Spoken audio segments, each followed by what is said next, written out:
kind of like we did last year.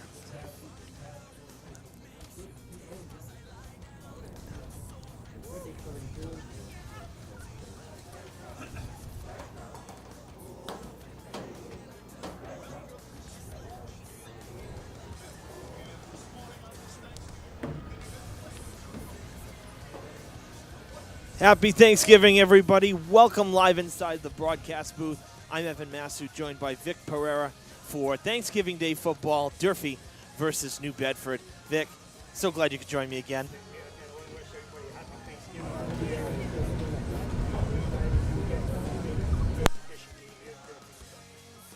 Well, it is going to be one of the coldest games we've probably ever had. It says 16 degrees here at game time, but to tell you, with the wind, it feels a lot colder than that. Ineffective sunshine, to say the least, as the Whalers hit the field. So let's dive right in, Vic, here. It's pregame. We're live on Fred TV and live on the web as well. No secret, the Hilltoppers have struggled this season. An 0-9 record coming into today, and they've been shut out 6 times. And it's really been the offensive struggles. So, you know, depending on how you look at it, though, you know, the defense hasn't been that bad. In fact, pretty average when you figure the number of points they've been giving up per game. It's just the offense can't get to the end zone. Yeah, plus if you have your defense on the field too long, Evan, you know, it kind of fatigue plays a factor. Even though if you have a good defensive team at any level, if they're out in the field too long, it's just, you know, just a matter of time where, you know, they're going to give up some points. Yeah. I mean, we look at, you know, there were a couple winless seasons back in 2012, 2013 for the Hilltoppers. And those seasons, they were allowing well over 30 points a game. This team this year, only about 25, 27 points a game. So that's less than 4 touchdowns. And again, that's kind of average, you know, for this area, for the South Coast. So it's not terrible, but when you can't get to the end zone, you can't put points up to compete with them, that's where it ends up being a problem. You got to score, you know, and they're not really getting many scores on the special teams or kind of turnover aspect of the game. So if you don't score that way and you're not scoring when you're on offense, then there's a problem. Yeah. So, you know, Durfee has a young team as well. There's a lot of freshmen up and down the lineup. So it's not just some seniors who are leading the team. You also get a lot of underclassmen as well. So there's kind of a youth movement going on here. I talked to Coach Taylor Brown. The team has dealt with a lot of injuries, you know, a lot of adversity, but they're still trying to find that traction again to get the ball down the field to the end zone. So Coach Taylor Brown told me at practice that it's going to take near perfection to take down a hot New Bedford team today. Here's Coach. I feel a high-powered offense, a lot of talent at the receivers, tailback positions, quarterback position, even up front. So I think they're very talented overall as a whole. And, you know, we're going to have to play perfect football on Thanksgiving. We're going to make every single tackle, make every single block, go up for every single ball, dive for every fumble. We got to go all out. We got to play our best game of the year in order to beat these guys. So again, you know what Coach was saying there in that soundbite, basically that, you know, you got to compete on every side of the ball, and again, near perfection is really what it's going to take, Vic. Yeah, again, you got to play a perfect game today in order to come out here and just compete with New Bedford, who's had a great season this year, 5-5. They beat Brockton this year, who's a very good team. So, you know, I think Coach Brown will get the boys ready to come out here, and hopefully we'll see a great game. Yeah, and, you know, Coach Brown, the coaching staff, they always do. The kids have great practices. They try hard, and it's been very positive, I can tell you that, the practices that I've been to. And, you know, let's not forget, too, let's look back a little bit. This could very easily be a 3-6 ball club. You know, opening night against Somerset could have gone either way. The Dartmouth game had basically in the bag. That was a tough loss. And even last week against Oliver Ames, 13-6. That's a winnable game. So, you know, some of the numbers here, again, being 0-9, there's some real close games. Durfee could have a couple wins. Yeah, they were knocking on the door, and again, it's just, you know, some luck is involved here as well. Yeah. You know, Durfee, I know, has been battling some injuries like any other team in football, but hopefully they come out today and put out a good game for us here. They always come prepared, and we never know. Thanksgiving, anything could happen. Exactly. So, on the other side of the ball, the New Bedford Whalers come in hot. They have won 5 of their last 6. They actually made the tournament, and they shut out Brockton at Rob Marciano Stadium. First time they've ever done that. So this team's coming in pretty hot, and they're putting up 4 touchdowns a game. So that's going to be a challenge for the Hilltoppers offense. One of the things that Coach Mark DeBrito is most proud of is that his team is not just doing it on the field, they're doing it off the field as well. So here's Coach DeBrito. Most proud I am about these young men is that they do it in the classroom, and no kids fail off. They do the right things. I mean, I get the most A's and B's from these guys. They get their best report card usually this first quarter.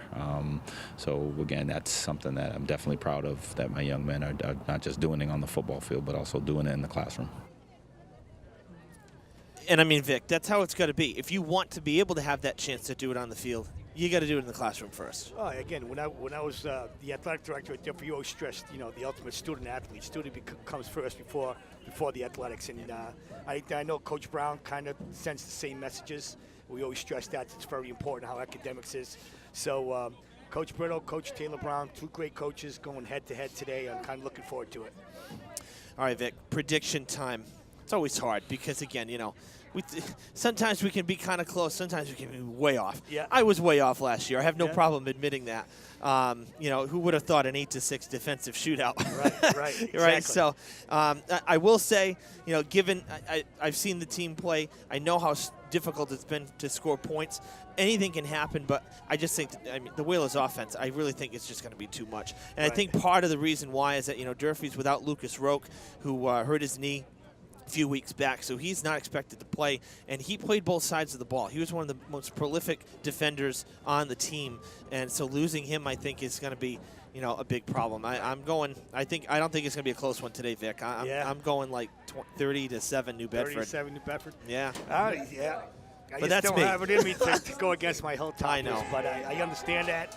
I might go a little closer. I might go 24-6. 24-6 New Bedford tonight. All right. 24-6. So. Hey, we'll see how it all pans out. Yeah. If you have a prediction, you want to share it with us here, get on Facebook, like and follow our sports page, Fred TV Sports, and you can leave us a comment, and if we get some predictions, we'll read them on the air as the game goes on. Again, we are live from New Bedford's Paul Walsh Field for Thanksgiving Day football, live on Fred TV and live on the web. We're thrilled that you're with us for today's broadcast. We're going to take a quick break, and we will be back with the kickoff next.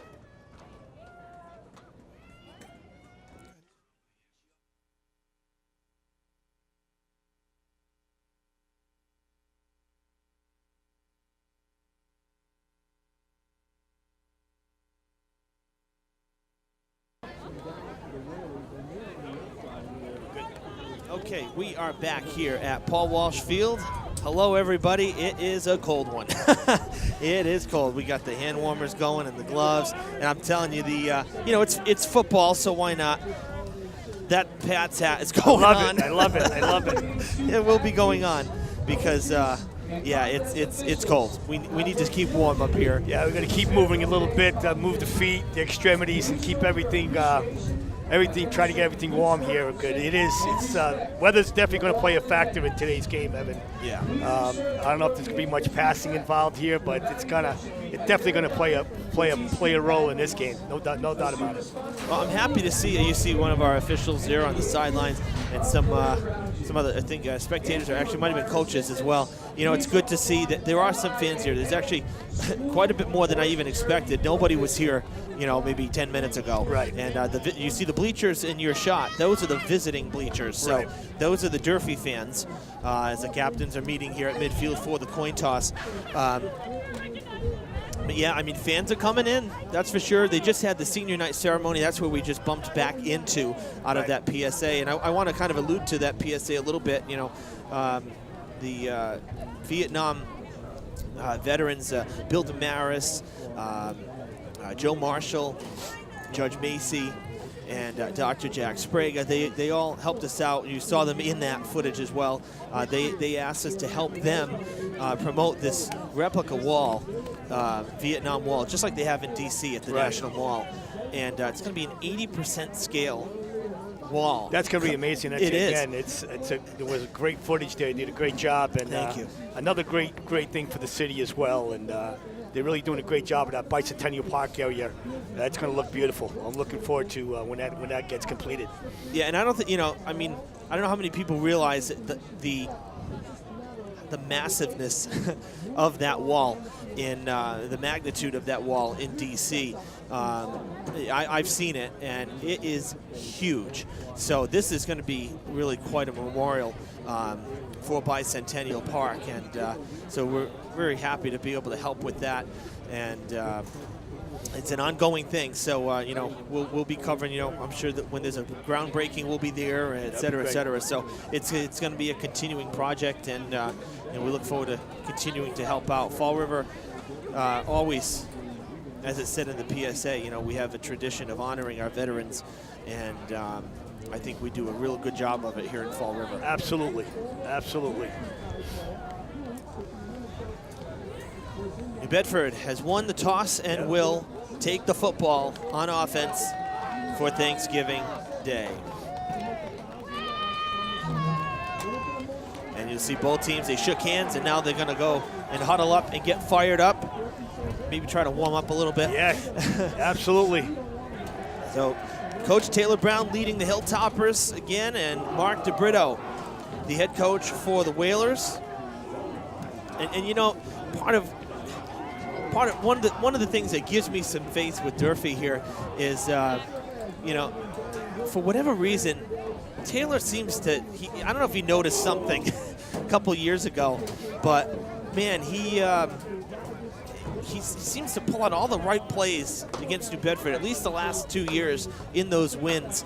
Had real tremendous success at stopping this offense, which is very, very talented on the Whalers side. I mean, True Williams is very good. Latrell Cantu is a former Hilltopper. He's playing for New Bedford. He transferred up this way, and from what we heard, he's a little over 100 yards away from 1,000. Right. So I mean, this is a good offense for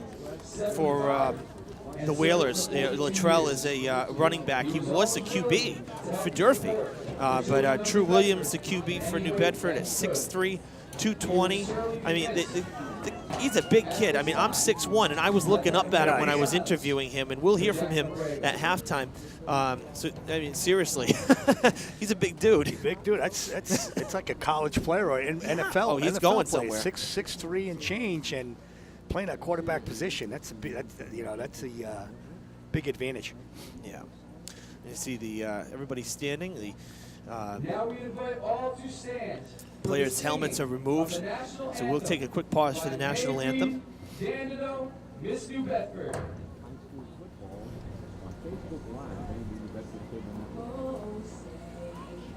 Can you see by the dawn's early light what so proudly we hailed at the twilight's last gleaming, whose broad stripes and bright stars through the perilous fight, o'er the ramparts we watched, were so gallantly streaming, and the rockets' red glare, the bombs bursting in air, gave proof through the night that our flag was still there.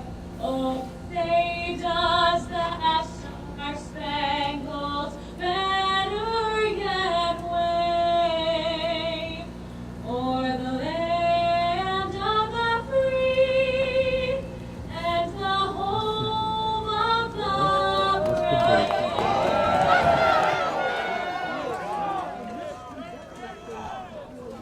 brave. Miss New Bedford with the national anthem. That was fantastic. Did a wonderful job.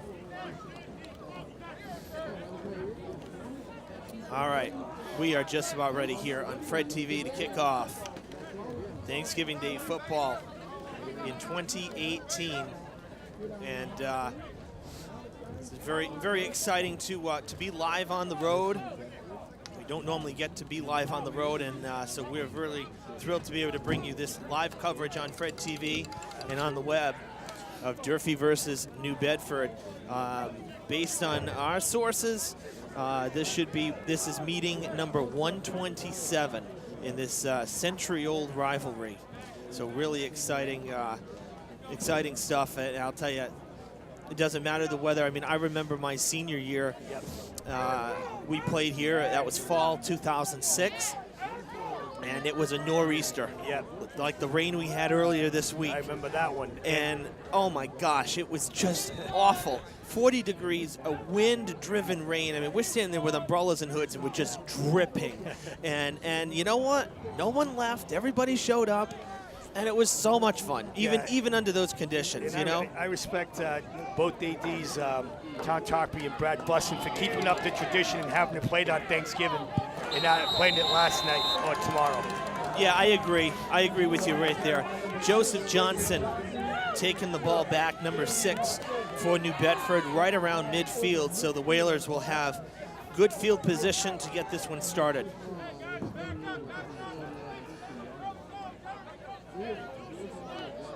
So again, True Williams, the starting QB for New Bedford, number 2. He is a senior captain. And it'll be right at the 50. They'll have half a football field to work with here on their first drive.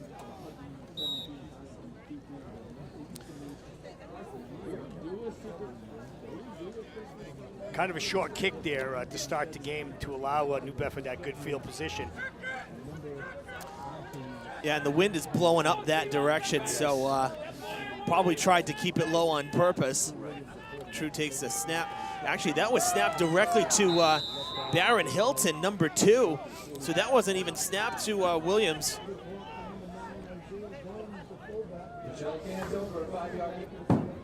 Scratch that, my bad here. So yes, True Williams with the snap, and Hilton was number 5. He's been a playmaker as well for the Whalers.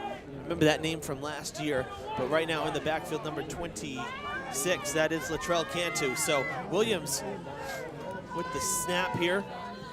A low snap, they'll get it back to Cantu. Cantu going up the chute, and he's going to be a yard short of a first down. We're going to bring up a 3rd and 1. Love the, how about the sticks, huh? The down marker on the far side here in New Bedford, digital. No more, that's pretty impressive. Exactly. Got to ask Tom Tarpey where they got their hands on one of those. Going high tech, Evan, going high tech. 3rd and 1. Cantu with the carry, and that's good for a first down. And Hilltoppers pile onto him after a gain of about 4. Well, New Bedford coming out just running the ball, Evan. Running solid running right down the middle. First down.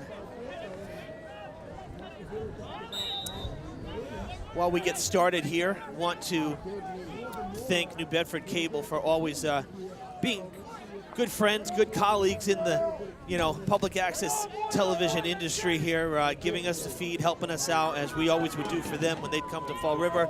They're doing for us as well here in New Bedford. Always a good partnership. So Dan Cabral and his team really appreciate always working together with us so we can give you this. Cantu takes off. Cantu down the field. There he goes. 6-0 New Bedford. That didn't take long. No, it did not. And a great job by the offensive line just opening up that gap right down the middle, Evan. Cantu saw that hole and never looked back. And, I mean, again, I remember Cantu from being at Durfee. 5'10", but 210 pounds. He's tough to stop when he gets going. He's like a train out there. Absolutely. So one of the bigger guys, and definitely the go-to guy, as you can see, and the Whalers out to the very quick start here, just over 2 minutes in. They will go for the point after. Jeremy DeCruz, a wide receiver, number 8, will be doing the kicking for the Whalers, trying to make it 7. Good snap, ball down, kick on its way right down Main Street. 50-yard drive to start things off, and the Whalers have a lead on Thanksgiving. 2 minutes in. Not the way that Coach Brown wanted to start this game, unfortunately, Evan. And let's see what the offense can bring to the table here on their first possession. Yeah, this will be the real test, and I think we'll see really early on if if the Hilltoppers are going to be able to compete and continue to put up points, or along with New Bedford here, because again, New Bedford's offense, it's pretty solid. So, the Hilltoppers have struggled offensively. We talked about it in the open, and be interesting to see where they're at here after this kickoff and once they hit the field.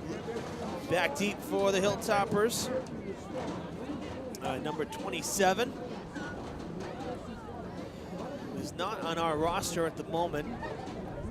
This is updated, so we don't have 27 on the roster. Usually Eli Concepcion is back there, but he's number 28 unless he had a jersey change. This roster's fresh from the coach as of yesterday afternoon, so 27's not on it. Kickoff goes out of bounds. That's a flag. Now, Concepcion's actually was on the far side with the long sleeves on, so he was back there.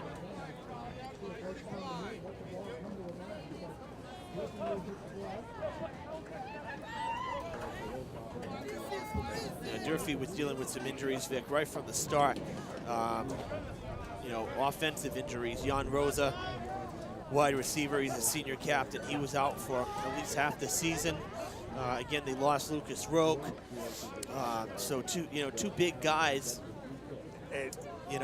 That's always not the way you want to start. Two of your top players, and plus they're upperclassmen. You lose that experience on the field. That's a big blow to your team, especially when you got a team that's it's relatively young. So you try to keep your juniors and seniors on the field as much as possible, and that wasn't the case this year for Coach Brown, unfortunately. So Hilltoppers electing to have a re-kick here. So New Bedford will now kick from the 35 after it went out.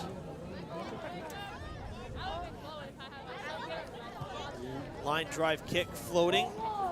Picked up by number 27 of the Hilltoppers, heading into the pocket and diving down, sliding down at the 41-yard line. So decent field position for Durfee too. That wasn't a bad return, about 15 yards. Great pick up there, and ball on the 41. Let's see what Durfee can do offensively here, Ev. Let's see what they have. Let's see what Coach Brown has put together here for this offensive set. Yeah, I think the Hilltoppers got to come back out and be able to come out and answer here on this first drive. Otherwise, it's going to be a long morning. I hope not. Yeah. I hope not. No, I hope not either. But again, just kind of based on what we've seen,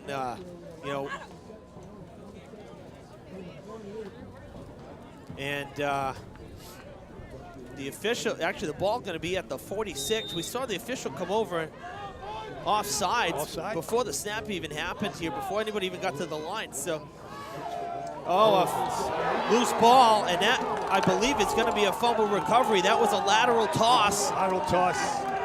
I think Concepcion could not handle it, Evan. Did not really get a good feel for that ball, and it's a takeaway right off the top here. The first possession with Durfee. Not a good start here for the Hilltoppers. Yeah, man, that's rough. We'll see the replay here, and it was kind of a hard toss, to be honest with you, from Isaiah Thomas. Yeah. But who is a freshman, number 4, starting at QB here. But that the cold ball, the cold hands. This is what I mean. This is why I don't think you're going to see passing the ball much at all. So man, it just doesn't get much worse of a start for Durfee, unfortunately. The Hilltoppers, with that opportunity, had good field position for this first drive of theirs. Right. And on the first play, they lose possession. And now you're putting the defense right back on the field, Evan. We kind of spoke to that kind of pregame, and how much time is this defensive team going to be out there today on the field? And a timeout for the Whalers. Personnel change here, I believe. We saw one of the players jogging off, so just a 30-second timeout.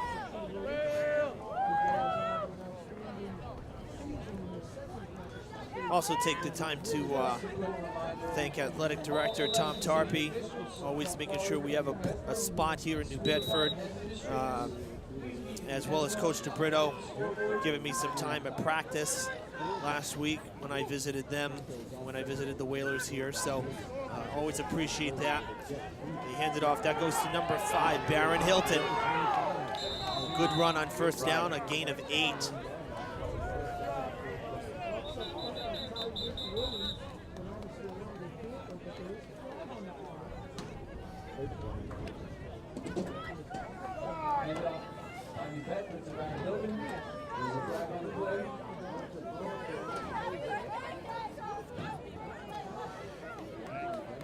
So it'll be 2nd and 2 for New Bedford. Looked like it was a penalty on New Bedford there, Evan. Didn't see the flag come in. Yeah, I think he's going to bring it back. Yeah, I think you're right. They're coming I don't know back. if it was a hold. Yep, so bringing it back.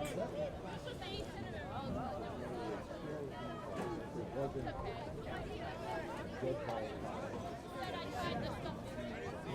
think it was a dead ball foul because I didn't see a flag come in during the play. Right. I think it came down the field, I think. So instead of an 8-yard pickup, they're going to be going 7 yards behind the original line of scrimmage. So 1st and 17. Backs up New Bedford.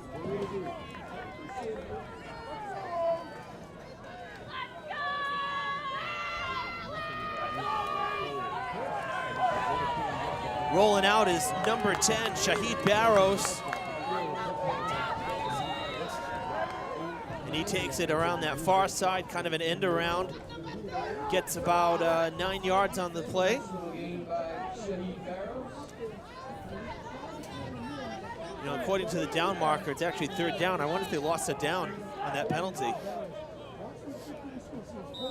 Didn't think they did, but it says 3rd down on the far side. Right. So if it is, this would be this is a big play for the Hilltoppers. 3rd and 8, essentially, again, according to what's on the field. Be a good stop here and a good momentum change for the Toppers to get the ball back here. It sure they would. Can stop. You sure would. Set with trips to the near side here. They hand it off and not going too far. The defensive line pulling up short here. I'm pretty sure it's only 3rd. Yeah, that was 2nd down, I believe. Our scoreboard, courtesy of New Bedford here again, New Bedford Cable, saying 3rd down now. I think the down marker on the field was incorrect. So this should be 3rd and 6. We see Williams coming back out there. Either way, a very makeable stop here, 6 yards to work with. We'll see what they elect to go with. Cantu in the backfield, kind of spreading out the receivers this time, left and right.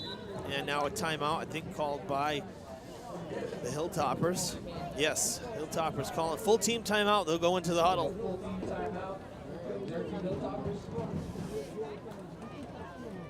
Coach Brown getting the troops together here to see what's going. You know, didn't like what New Bedford is bringing out with the spread offense of New Bedford.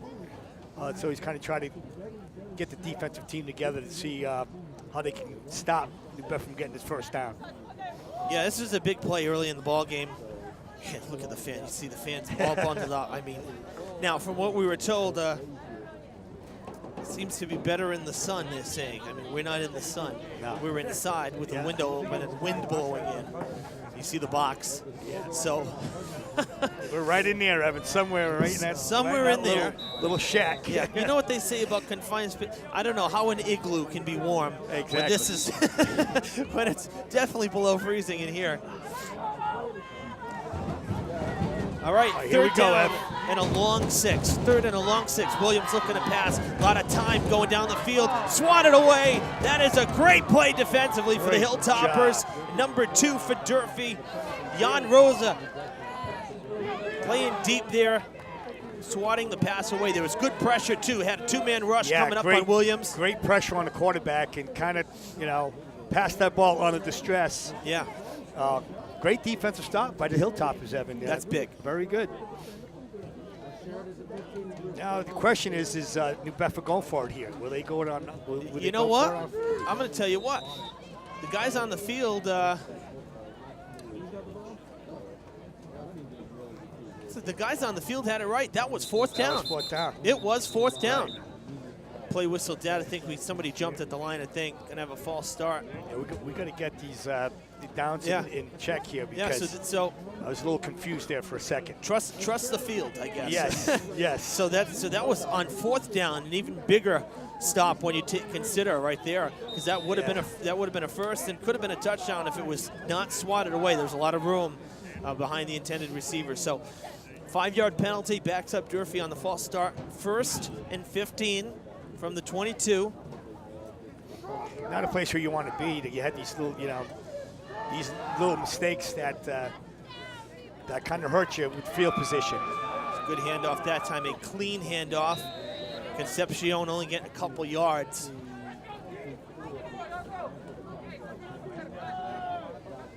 I love Concepcion's style of running. He's very strong type runner. Runs hard. Pretty sure one of the home games, I think it was the Dartmouth game, had about I think he had over 200 yards in that Dartmouth game, if I'm not mistaken. He was just unstoppable in that game, running up and down the field. All right, 2nd down and 13. Thomas rolling out. He's going to the air, coming toward the sidelines. It's going out of play. Incomplete. Coming towards it was Jilson De Silva, but kind of thrown more away. I don't think he liked what he saw. I think that's a pretty safe move right there.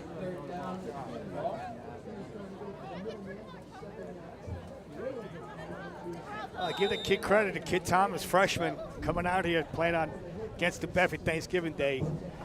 Man, it's a tall order. Tall order is right. And again, we credit the fans, both New Bedford and Durfee's fans, coming out here. Decent contingency of fans on both sides. Yes. To support their teams. Thomas with the handoff, nice. Fake the throw. That was great. Concepcion. Look at that. Has some room. Eli down the field for the first down, out of play. A flag comes in as well, I think. I saw something get thrown up. A late hit? Might be. It looked like he was out of bounds. He went out on his own, and then there was contact. Yes. I'm sure New Bedford, we may have a replay, but I think that could be a personal foul. A late hit there. You see how, sometimes they'll call it unnecessary roughness. It depends on what they see. So let's see our official.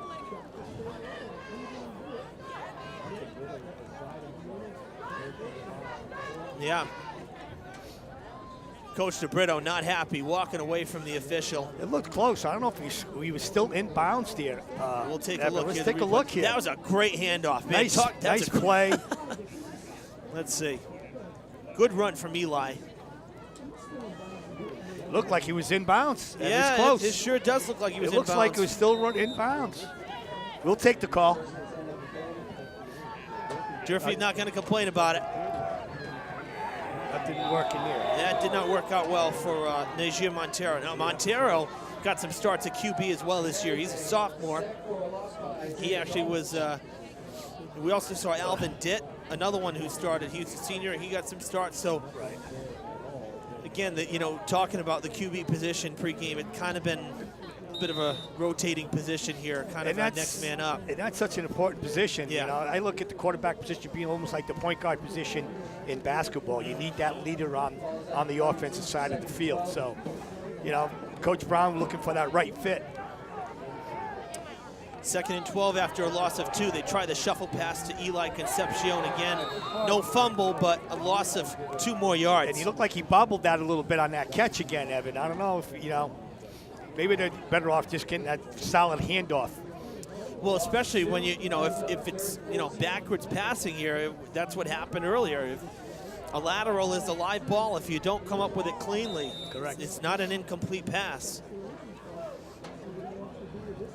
So now 3rd and long, 3rd and 14 coming up for Durfee.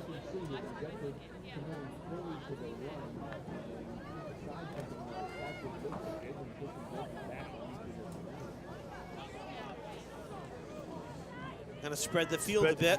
Yep. Kind of have to. I mean, I think everybody if you don't do that, you're getting the run. So at least try to try something. Pressure coming. That was the arm was batted. Yes, absolutely.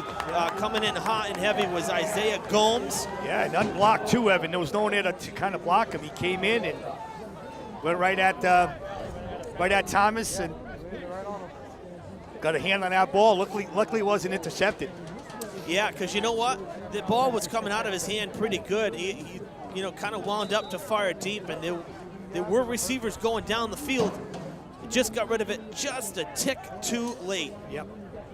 So now the Hilltoppers will have to give the ball back. Can't go for it at this part of the field. Absolutely not. So gonna punt it. It's a good snap. It's a pretty good punt. Pretty good punt, yeah. yes. And they do play it. Taken down and just inside the 20. Going down is a Shaggy Barrows. Great job by Durfee there. Great kick. And now, allowing New Bedford not very good field position to start off this possession. Yeah, now it's about defense. They did well on that last sequence, stopping the Whalers on 4th down. Got to kind of build on that. A couple decent plays on offense. Again, got to kind of. we got the WSAR guys next to us. Cliff Bonte, Nick Fryer. Coming in, taking our heat. Yeah, I can tell you not much of it though. The baseboards and the space heater up here. That's a great tackle. Really not doing too much. I know. We're trying, but it's not doing much, despite our best efforts to. I almost wore boots. I should have worn boots, because who's going to see my shoes up here in the press box? The boots would have probably been a little warmer. Got a great hit by Baboa on that great tackle. Took him down. It's hard-nosed football right there. Oh, yeah. So that was a short gain, about 4 yards, so it's going to be 2nd and 6.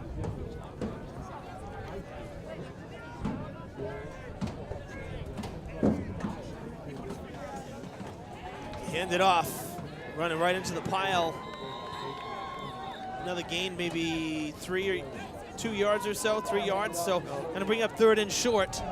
These are the kinds of, I have to be honest, these are the kind of downs that you like. I mean, obviously the big plays, right? Big plays are always exciting. Right. But when you get a running game that's established, that you can do, 3 to 4 yards a carry and just keep moving down the field. That's all you need to move the chains. You use every play of that set of downs. You're eating a lot of time off the clock. And then if you can turn it into points, I mean, we saw Durfee in that the Dartmouth game, which they lost. Right. They had a 9-minute drive in that 4th quarter. And that running game just wears down your defense. Sure. And it wears it down and wears it down. Going to be a 1st down for the Whalers. They went back to the ground game.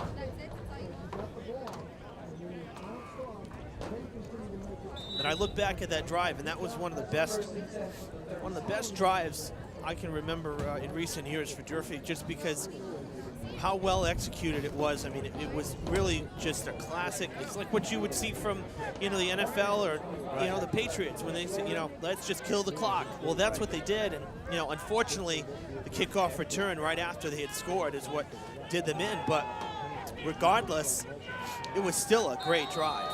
And, again, New Bedford sticking to the ground game. We've only seen one pass, and it was incomplete on their last drive. So we come into the final minute of this 1st quarter. 60 seconds left in the 1st. Looking at a 2nd and about 8, maybe 9, kind of in the middle.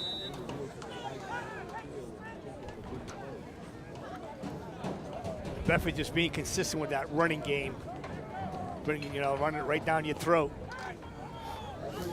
and kind of asking Durfee, can you stop us? Yeah. And again, it's my point of it is that it shortens the game. Play whistle dead, the flag comes flying in. Usually that means a false start. And it is 5 yards offense going back. It's like the 3rd penalty already in New Bedford. Yeah. That's going to take them back. And again, a huge penalty there. Great for Durfee here. See if they can stop him. So now what 2nd and 14. Yeah, what's 2nd and 9 is now 2nd and 14. And that kind of now opens up the options too, though, because the running game is, on this drive at least, getting about 5 per carry. So maybe we'll see Williams drop back and throw it. He does have a man in the back. He is going to go back. Pressure coming. They get the pass off. It's incomplete. And that was the best case scenario for the Whalers, because a sack would have lost another 10 yards. Hilltoppers had number 65. I believe that was Jude Thomas, I believe. Yeah, it came right down the middle unblocked, Evan. Put some great pressure on the quarterback. Yeah, Jude is a senior captain.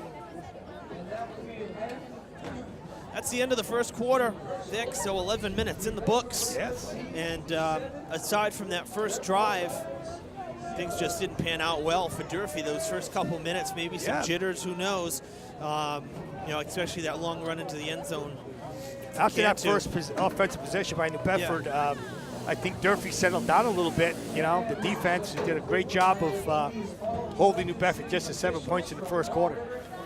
Yeah, it was not a bad quarter. Pretty quick moving again. You're going to get that with the ground game.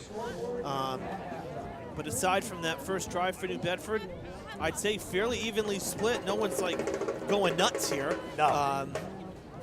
Especially after losing the ball on that first snap for the Hilltoppers. It could very easily be 14-0 right Correct. now. So, little gust of wind in here. Let's anchor that down with the coffee. That wind chill is just, it cuts right through you, Evan, Yeah, we get WNBH here in front of us. They love the window open. Well, I beg to differ. The glass is pretty clean. Especially when you're right behind the window. Yeah, that's exactly right.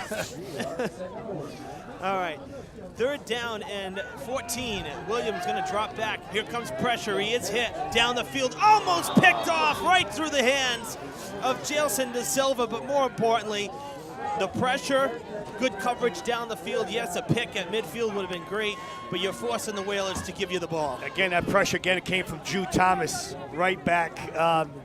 Great pressure on the quarterback. Great defensive stop here by the Toppers. Yeah, that's huge. That's big time. So you're forcing the Whalers to punt. This is the first time they will do so. Baron Hilton will send it off. Eli Concepcion back at the Durfee 40, ready to receive.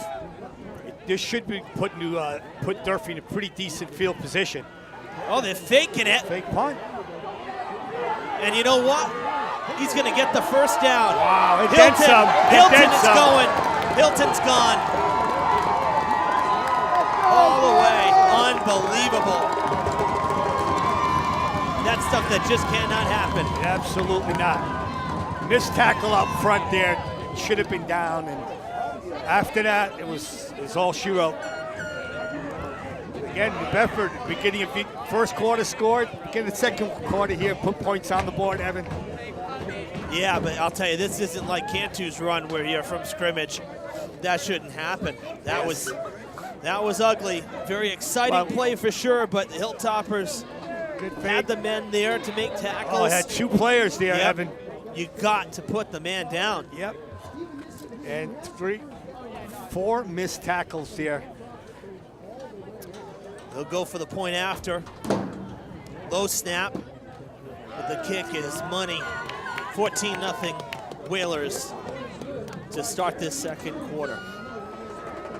Well, now what Coach Brown wanted to happen here at the beginning of the second quarter.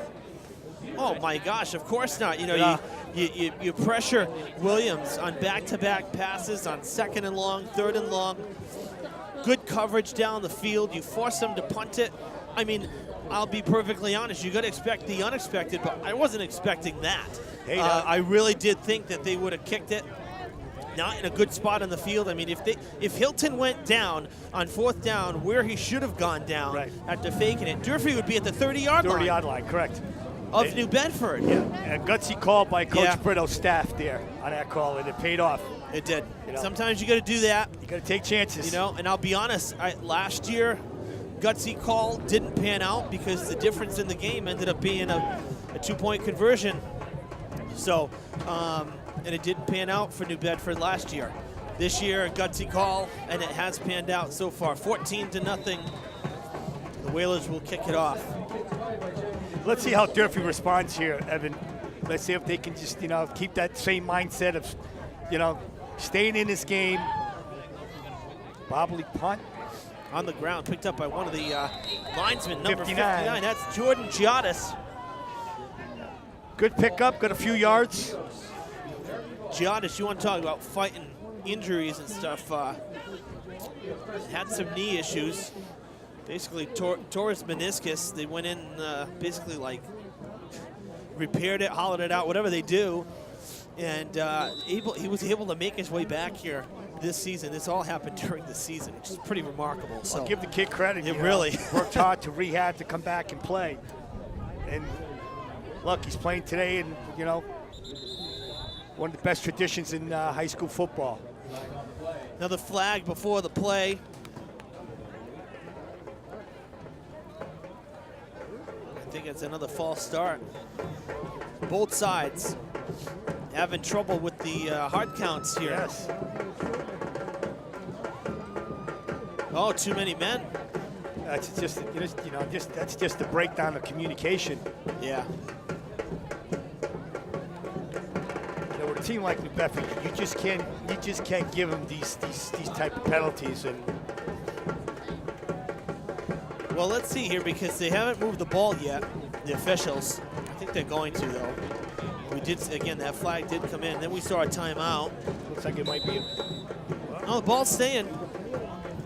So it is possible the sideline, the linesman on the far side there, it's possible Coach Brown called timeout before that flag was thrown. These officials are all over the field, so hard to communicate sometimes. First down. Well, not much there. Nope. Not much there for if I'm not mistaken, Concepcion. Took the snap, ran with it. Yeah, now Durfee trying to get a little creative. Actually going lost with a yard, Wildcat. 2nd and 11.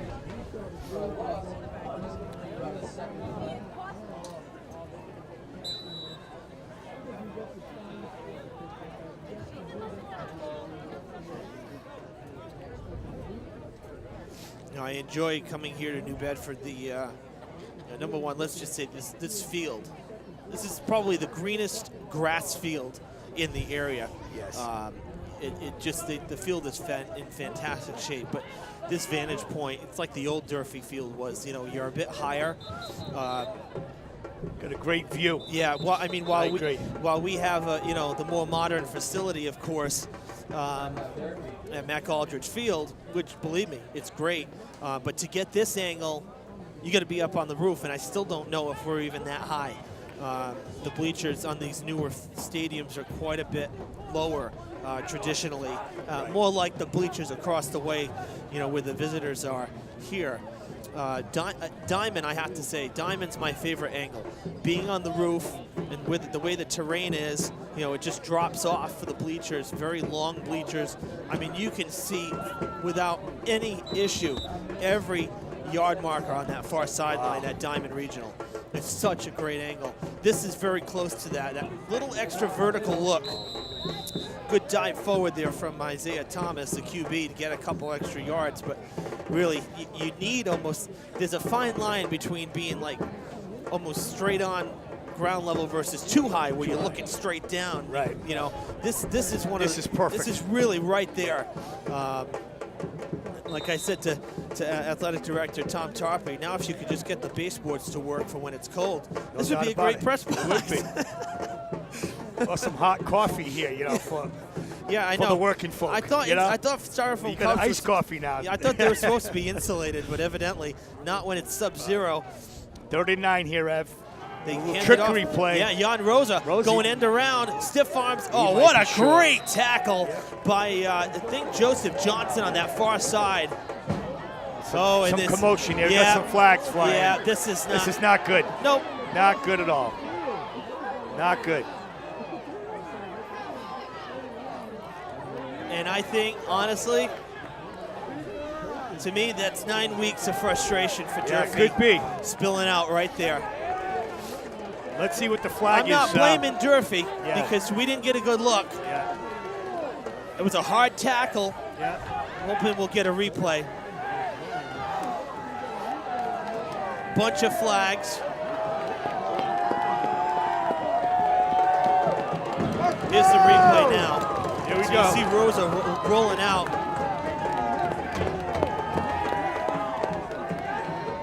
Oh, something happened on the left side of your screen. Something happened there. Yeah, two of the other looked like one of the wideouts for Durfee and one of the safeties or corners down the field.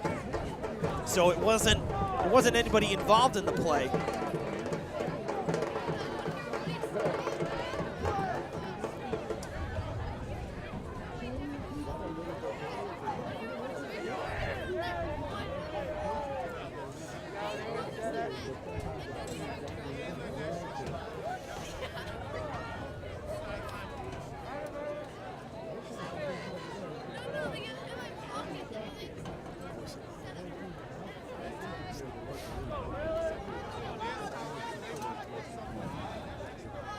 As you can see on the field, to our left, we got both ADs, Brad Buston and Tom Tarpey, kind of discussing things and what's going on that sideline.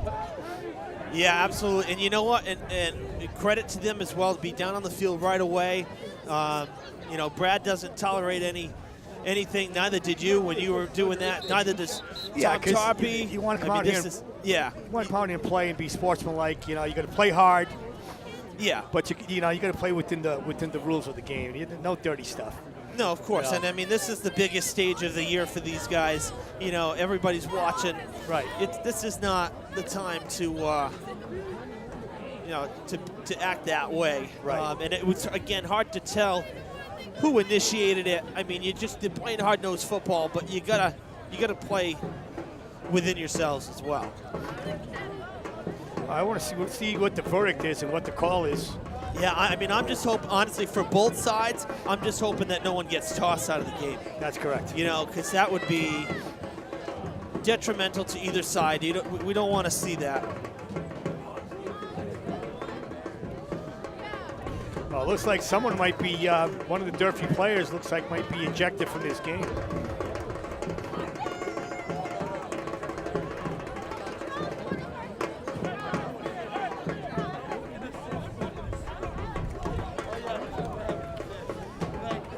Yeah, that is... Number 57. Is it 50 or 60? And look, I can't tell if that was 60 or 50. 57, Liam Medeiros, it looked like to me. Yeah. Man, that's So he's being escorted off the field. not good. Not a good thing. So that's a shame. We really couldn't see it that well with all the bodies there on that sideline, Sure. Evan. So, but Yeah, and something then- did happen. Something went down there that was not was unsportsmanlike. Yeah. There's Taylor Brown, athletic director Boston, escorted the player off the field again. Looked like Liam Medeiros, 57.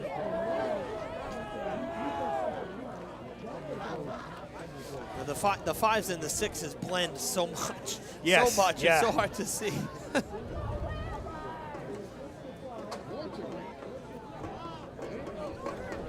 I think both penalties offset here, Evan. Yeah. I think both sides, players from both sides were involved. So Yeah, but obviously there was a little more to have to warrant an ejection, it appears. right. And Coach Brown's not happy. Oh, no, he's Not happy. He just ripped the headset off too, and one of the other officials holding a yellow flag. We may see that get tossed. I mean, they're letting them get off some steam here. They're giving some latitude, but you got to be careful. He's giving him a piece of his mind. There's no question about Again, it. this is 9 weeks of frustration billowing out, I think, right there. And Coach Brown, he's a great coach. Oh, yeah. He takes pride in his work, and he's a competitor. Sure. He's been here. He's been on this stage. He knows what it's like to play.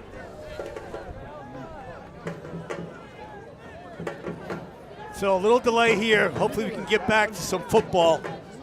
He's still barking. Yeah. I just hope he doesn't get a flag. I know.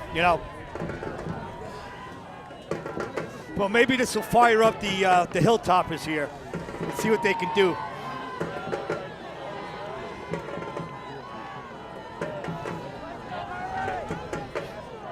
I'll tell you one thing. Now, Coach DeBrito is in the fray with the officials. It says first down on the marker. Durfee did not get there, but it looks like they're getting a first down out of this.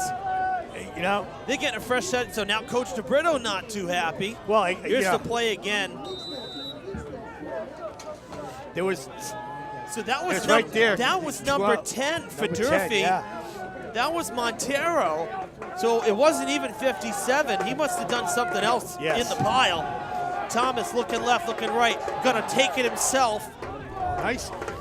That's a decent run to make Great something run. out of nothing on first down. So somehow Durfee ended up with a first down out of that too. And they you know, Wow. they came out okay on that situation. Yeah. I thought, you know, Durfee was going to get the worst of it, but I'm impressed with this quarterback Thomas, his composure, running the ball, and tell you, he doesn't look like a scared freshman out there, Evan. I'll No. tell you that. Not at all. 3-yard carry, second down and 7. Has Concepcion in the backfield. They'll hand it off.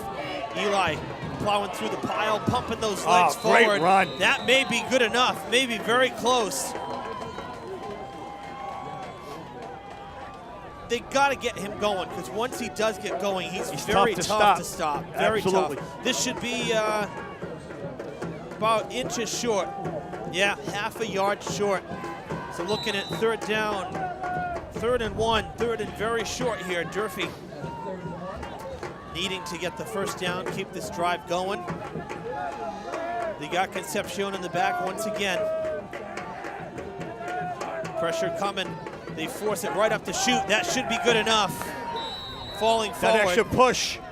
Yep, that extra push. And I don't think Thomas carried that. Thomas is not the biggest guy out there. I think that might have been Rosa. It's tough to tell, but it definitely looked like a bigger body than Thomas. Yes. And it yeah, was, it I was think, a handed direct- off to Rosa. Yeah, it was So Rosa kind of powered it forward. Thomas now back. Waiting the snap. 1st and 10, Hilltoppers. About 6.5 minutes to play here in this first half. 14-0 the score. You see Thomas cutting back in, sneaks through. How about that run for the freshman QB? 7 yards.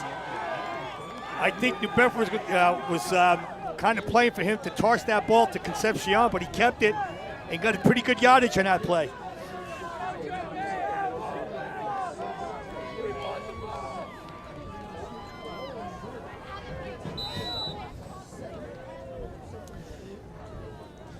Yeah, so 7-yard carry on Yep. first down. It's going to be 2nd and 3. Great job. It does a good job of holding on to that ball for a little guy. Well, I'll tell you, it didn't look good at first. Yeah, so he had it out He there. just kind of like snuck around, Yeah, right. kind of weaved his way through traffic. like a Now pass. dropping back to pass. Pressure coming. He's going to move. Oh, he's going down. Big time pressure coming, led by number 50, Tyreek Williams. Oof. 253 Damn. pounds. Yeah, that's right. Oof. Big You know. kid out there, and that's a big loss. 9 yards on the loss. And Thomas didn't even have any time to throw that out of bounds somewhere. They were coming at him. Yeah, all sides. Yep. So Let's see it again on the replay here, Ev. The coverage broke down and didn't have a chance. No. So a loss of 9 brings up 3rd and 11 now, 3rd and 12 really. So it was 2nd and 3, now 3rd and 12. That's tough. Gonna take a big play here from the Hilltoppers. Oh, loose ball. Oh, I think Durfee got it back. Very lucky here, Ev. I Very think lucky. so. Number 9 from New Bedford had that ball and somehow, Wow. he lost control of it as he was stomping on it, and Concepcion picked it up again. And so this is a prime example, though, of kind of what's gone on offensively for the Hilltoppers this season. As you take a look at the replay, Yeah, you know, and- you get a couple good plays, right? You think you're starting to move the ball, Right. And then all of a sudden, That's a good snap for the punt and a good punt. You know, all of a sudden now you get one penalty and a couple blocks and bad things happen. Right. And Durfee gets kind of just stopped dead in their tracks. And this is kind of what's been going on. Yeah, and they just had were moving the ball pretty well after the penalty, and Yeah. a few good plays down the field, and then a few steps forward and a huge step back, and that sack, and then the fumble. Yeah.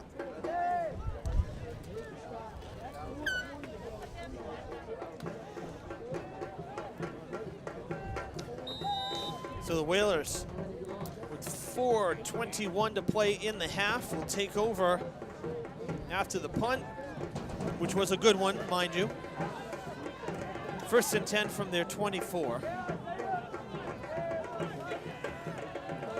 Williams going deep. Oh, he's got coming him. down. Oh, he's got his man as well.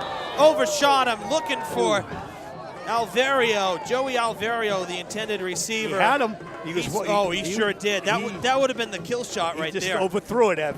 Overthrew it.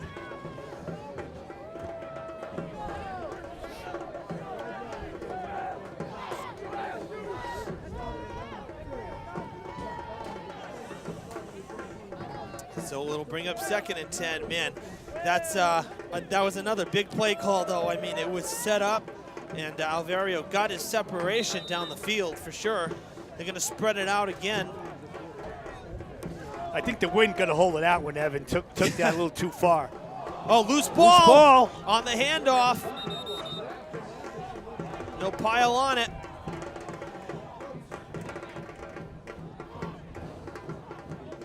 Looks like New Bedford able to keep it. I think Williams Very lucky. kept it. Yeah.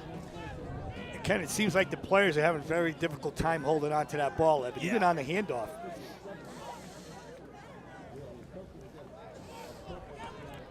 Oh, cold hands, cold temperatures, very, very hard to grip the ball.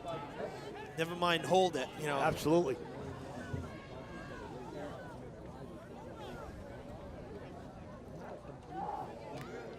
Go 3rd and 10 here, Evan. 3rd and 10.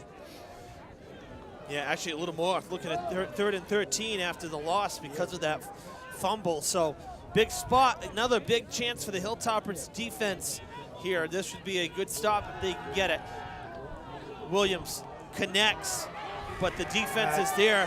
Jan Rosa puts him down. He's going to be short. Going to be short by about a yard. Shaggy Barrows did make the catch, did turn his body, but he didn't get there. Now with 3 minutes less in the half, you're looking at 4th and 1. I wonder if they'll go for it. They go for it. Will Coach Berto again make the? I think they will, and yeah, Williams going out there.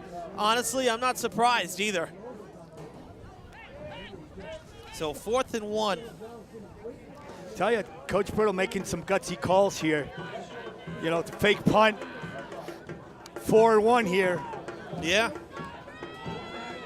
Let's see if the Durfee defense can step it up, Evan. Quick pass. Oh, beautiful play.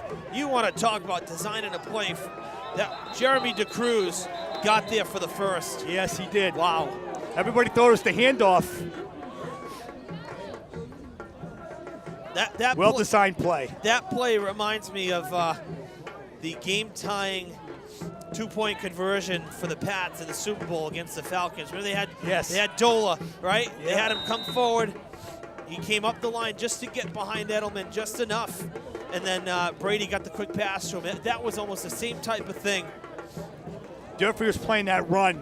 Yeah, they were. Yeah, they were playing the run defensively. So 1st down and 10. Fresh set of downs for Williams and the Whalers. They'll run it on 1st.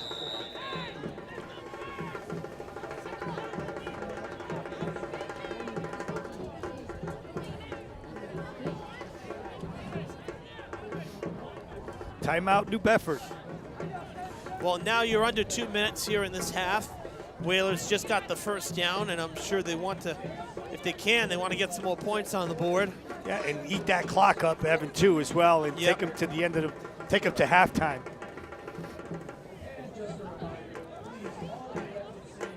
Of course, we invite you to stay with us for halftime here as Vic and I will recap this first half. We're going to hear from one of the Durfee players as well as one of the New Bedford players.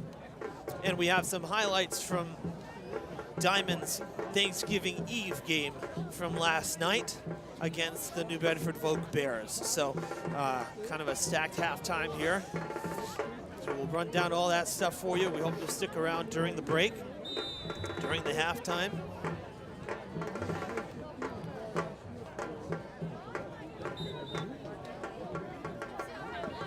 Seems like it's been a quick first half here. After a little delay there with that, commotion on the sideline. Yeah. But the game's moving fairly quickly. They hand it off to Cantu. Cantu one-on-one with number 27. Now Jan Rosa trying to put him down, and they take him all the way out of bounds. He still never actually went down. Strong run on Cantu, man. He's just plowing through people. Yeah, it would have been nice if the Hilltoppers had him this season. Absolutely. Again, Cantu was a Hilltopper, transferred here. That was a loss for Durfee. Would have been nice to have Luttrell on the team as a senior this year in Fall River.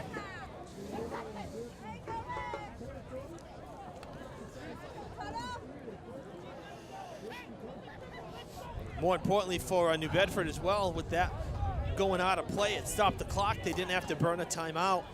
$1:44 on the scoreboard. Williams dropping back, looking down the field, gonna throw across the middle. Pass. And he's gonna escape a tackle. Ball is loose. Hilltoppers recover. Eli Concepcion takes the ball. Great defense, popping it from behind. Yep. Great passing play. And wide receiver was going for more yardage. And then someone knocked it from behind. Let's see who that was, Evan. Well, you couldn't bring it down, so why not punch at the ball? That was number 2. Yeah, that was Rosa. Great defensive play. Had trouble trying to tackle the receiver. He was just half a step ahead of him, so why not try punching the ball out? Big defensive play there, Evan. Looked like New Bedford's going to go down there and move the ball down the field for another score just before the half. So let's see if, Durfee needs to take care of the ball here. Concepcion with the carry, not going too far on first down. We're under 90 seconds to play in the half. Clock stopped now at 1:23. There is a timeout on the field. New Bedford. Yeah, Whalers taking it. Well, if Durfee goes in at half 14-0, if I was Coach Brown, I would be kind of happy, and say it's something we can build on the second half. And we're still in this game with, only a 2-possession game. Yeah, and I mean, think about the fake punt too. I mean, Right. Nobody was expecting that, and that turned into 7 points. It could just easily be 7-0. Correct. So full team timeout, 1:23 to play in the half. And we're going to be looking at, I think, 2nd and 11. Actually, I think they lost a yard on that running play. I don't think Concepcion got back to the line. So looking at 2nd and 11. Durfee will get the ball to begin the second half as well, because New Bedford won the toss and elected to receive the opening kickoff. So Durfee hoping that New Bedford doesn't get the ball back at all. Correct. Before halftime.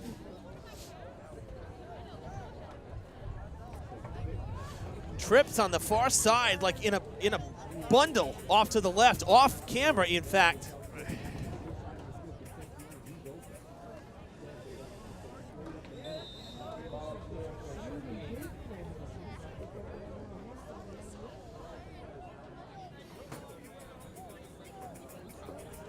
Short gain there on 2nd down. About another timeout for New Bedford. New Bedford wants that ball back. They're looking at a 3rd and 9 defensively here against Durfee's offense, and they're calling timeout. Another full team timeout. They want a chance with the ball again. I agree. If the defense stops Durfee, I think New Bedford will come out with some decent field position. Oh yeah, I mean, you'd be punting from almost in the end zone. In the end zone, correct. Yeah. So Hilltopper's got to hope for a little burst of yards here. See what kind of play Coach Brown draws up.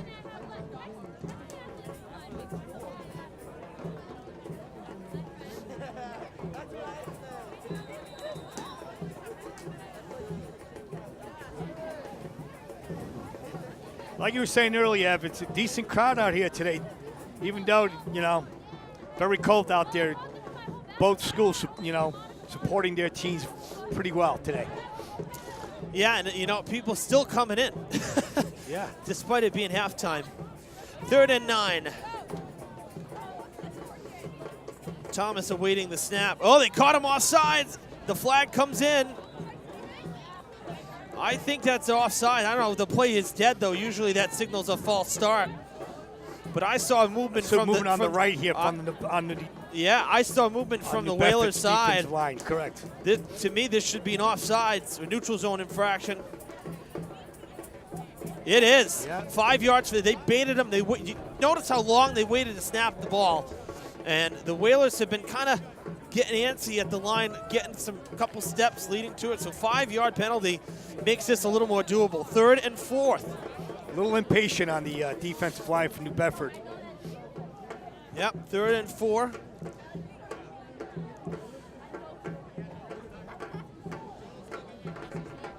Quick handoff, diving forward, not going to get it. Niger Montero, not enough. Another timeout. 4th down and 2.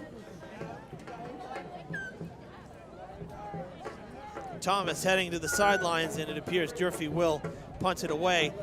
Yeah, I don't know that the clock even moved on that play, though. Yeah, It was at 1:11. Right. It didn't move.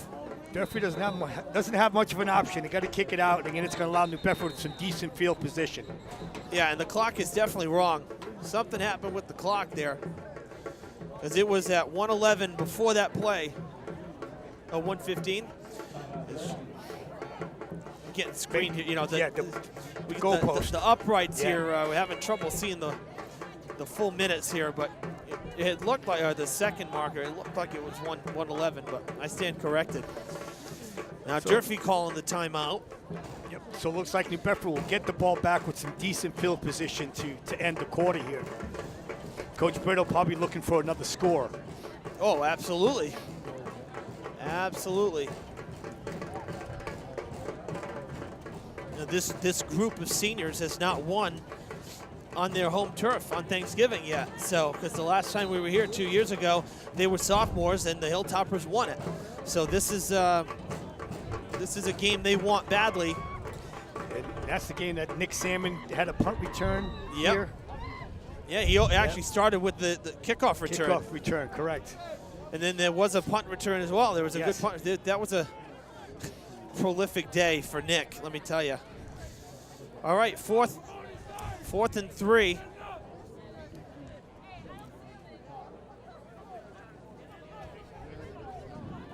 Holding it as long as they can. Oh.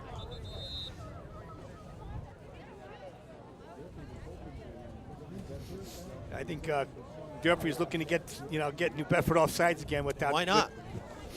Why not try? And they did. The quick 30-second timeout, and now they will most likely punt it away.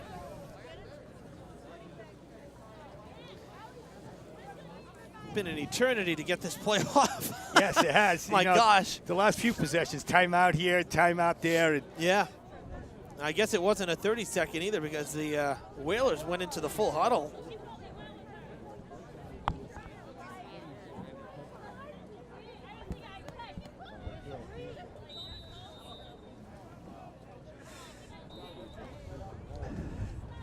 Getting ready to punt it away. All right, let's see what we got here, Ev. Hope it's a good snap, otherwise it's going to be in the end zone. It is a good snap. And they get the kickoff. Not a great punt, but it's going to take a favorable bounce. That's big time for the Hilltoppers. Big help. It goes all the way to the 46. It rolled about 10 yards. Yeah, got a good bounce there. Yeah. Very lucky bounce, and that takes it to under a minute. Is that 54 seconds, 59? 59 seconds. 59 seconds. A lot could happen in that time span, Evan. 59 seconds. Yeah. A lot could happen.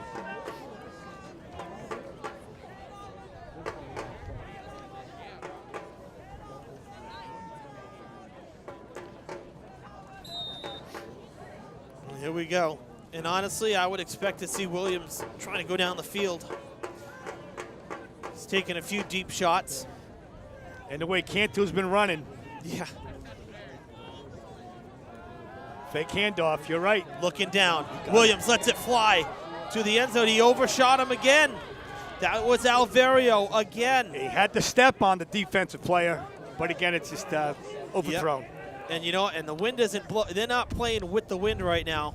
The wind is blowing, kind of swirling, so I don't think that one got caught up in the jet stream. I think he just overthrew it. The kid Williams, though, has a hell of an arm, though. I'll give him that. He sure Wow. does. Yeah, he's going places. Perfect spirals, and he's got a great arm. Yeah, 50 seconds left here.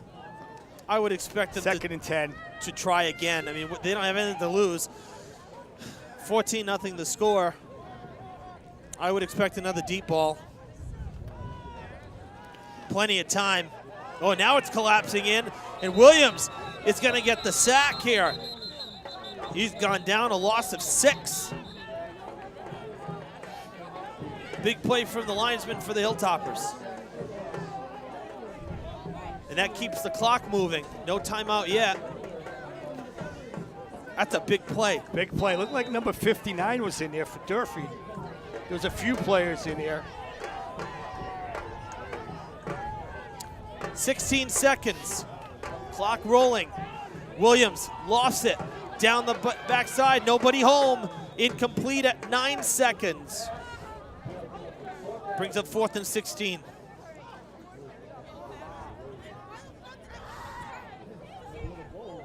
So obviously they'll go for it, take one more shot at the end zone.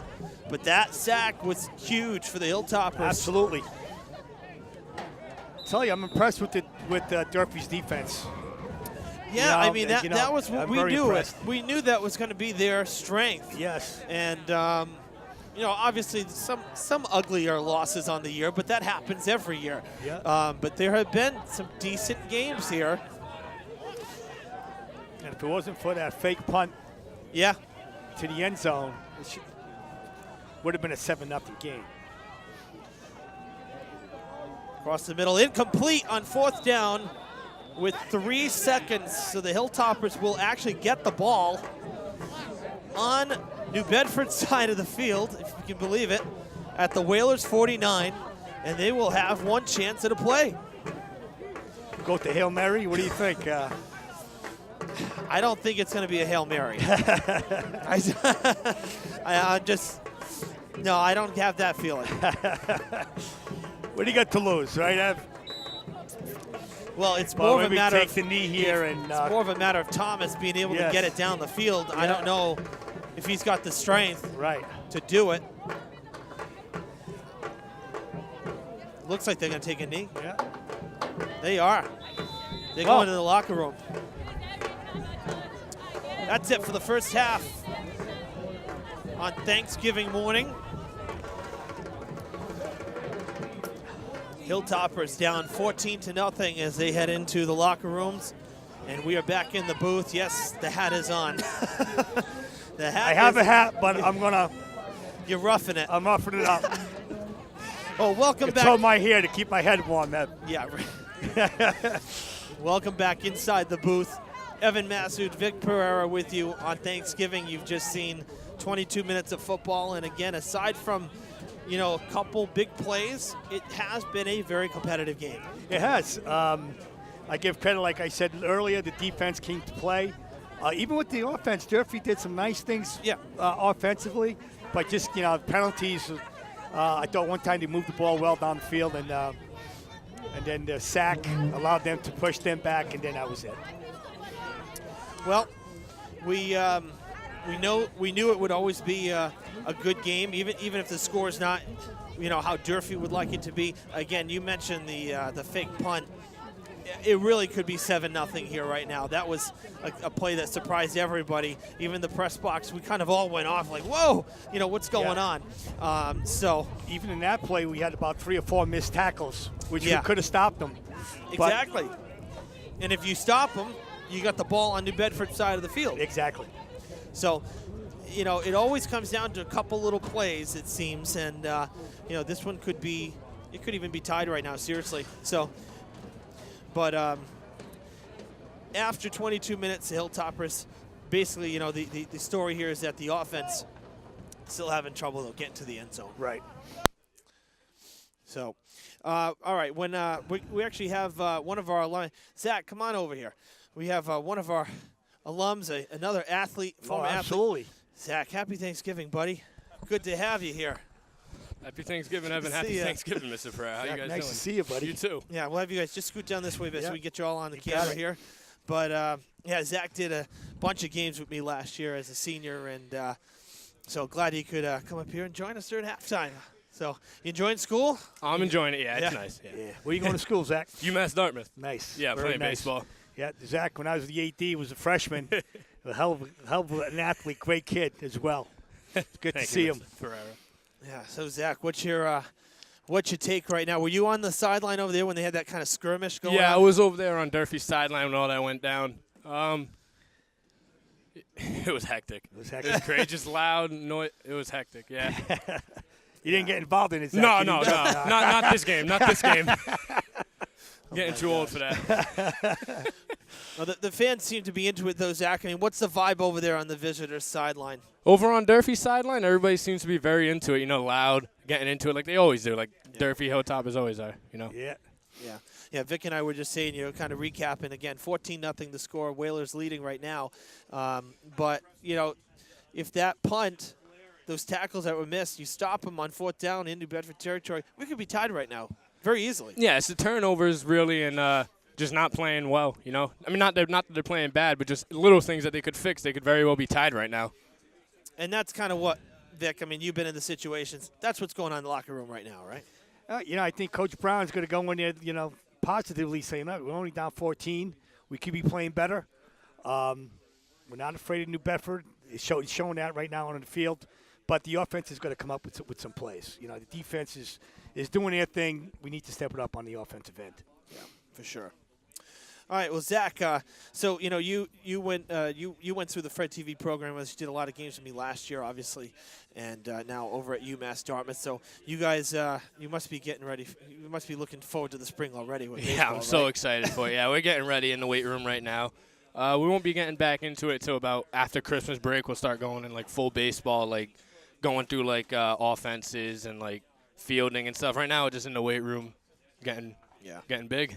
Yeah, got to stay conditioned. right, exactly, yeah. Exactly. Would you say the vibe is not the vibe, but would you say that it's a little more intense than high school? Absolutely. It's definitely the next level. Yeah, right? it's definitely more intense into it, you know. But it's still fun, you know. It's still a game. You have fun with it. Yeah. What has surprised you the most?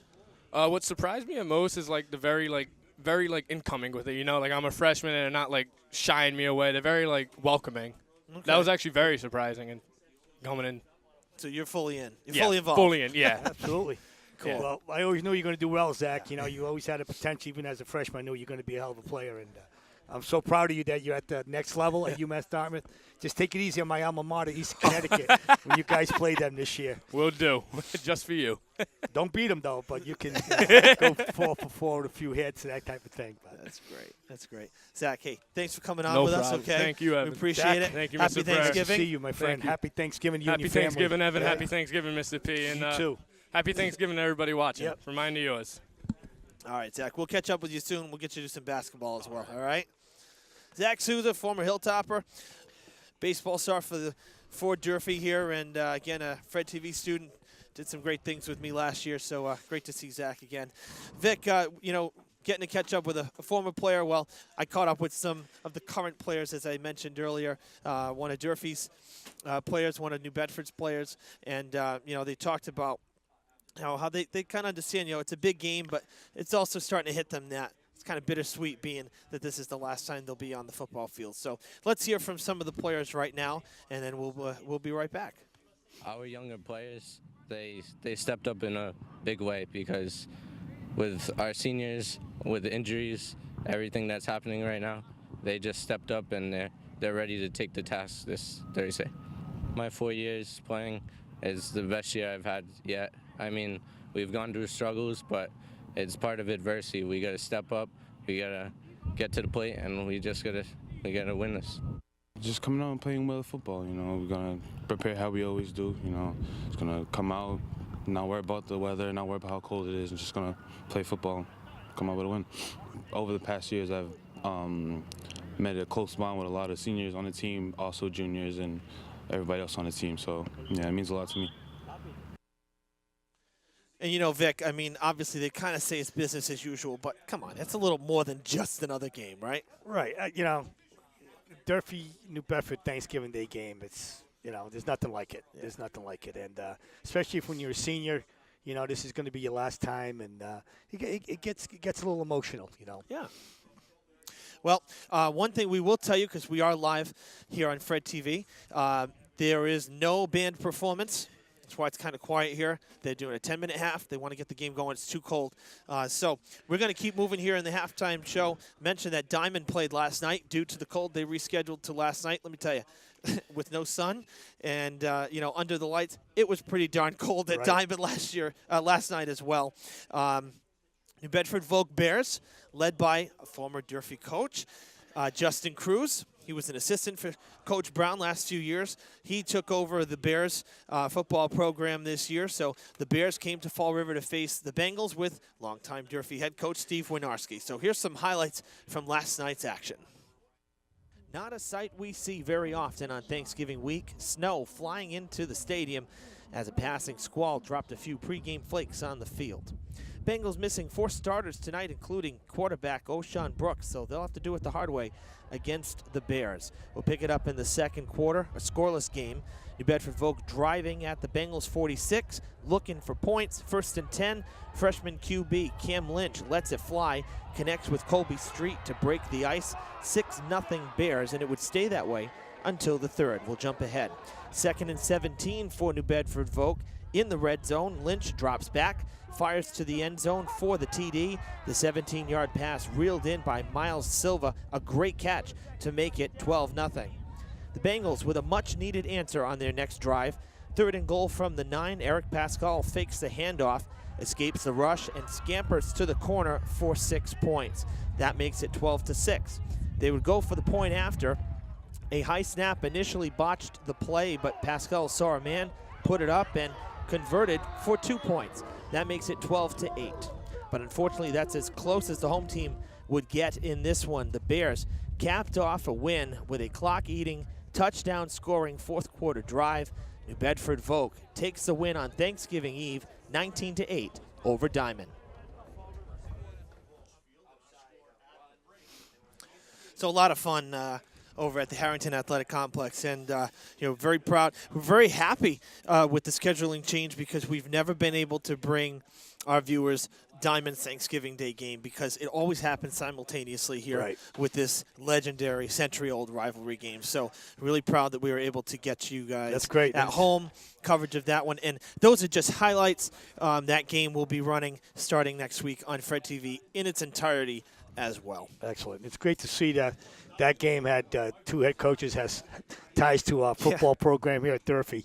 So it's good to see Coach Winowski does a great job at Diamond, and Coach Cruz, who was a great assistant under Taylor Brown, took over the reins at New Bedford Vogue. So yeah, when I went down to the field to see Coach Cruz, the squall was just coming through. I got down to the field, and you would think it was in the middle of a blizzard. I mean, it was just unbelievable. I mean, he's talking to me, and he's got the eyes shut, and he's like just trying to get the words out. So I'm like, here, let me screen you, Coach, so you can talk to. Seriously, it was unbelievable. And then literally 10 minutes, gone. It was nothing left. It was just wind. So players should be coming back out on the field any moment. We're going to take just a quick break here before they do. But before we do that, we want to remind everybody to join us Saturday, December 1st for the 34th Annual Children's Holiday Parade. Fall River Government Television, always your home for the parades here in Fall River, our sister station, Channel 18, and we will be live from outside Government Center. Kickoff is at 1 p.m. from Kennedy Park. Organizers from Recreation Department tell us that there will be Clydesdale horses, bands, of course, plenty of floats, and the giant balloons, which is fantastic. Brad Bussin just coming up here to the booth. Come on up here, Brad, when you get a sec. There's going to be thousands of spectators for the parade, and, of course, my colleague Pamela Martin will have it live will be reporting live for the parade. So we'll be live next Saturday, December 1st, from Main Street for the annual Children's Parade. That's the big one every year. Always a lot of fun. Yeah, the CD Rec does a great job organizing that parade, each and every year.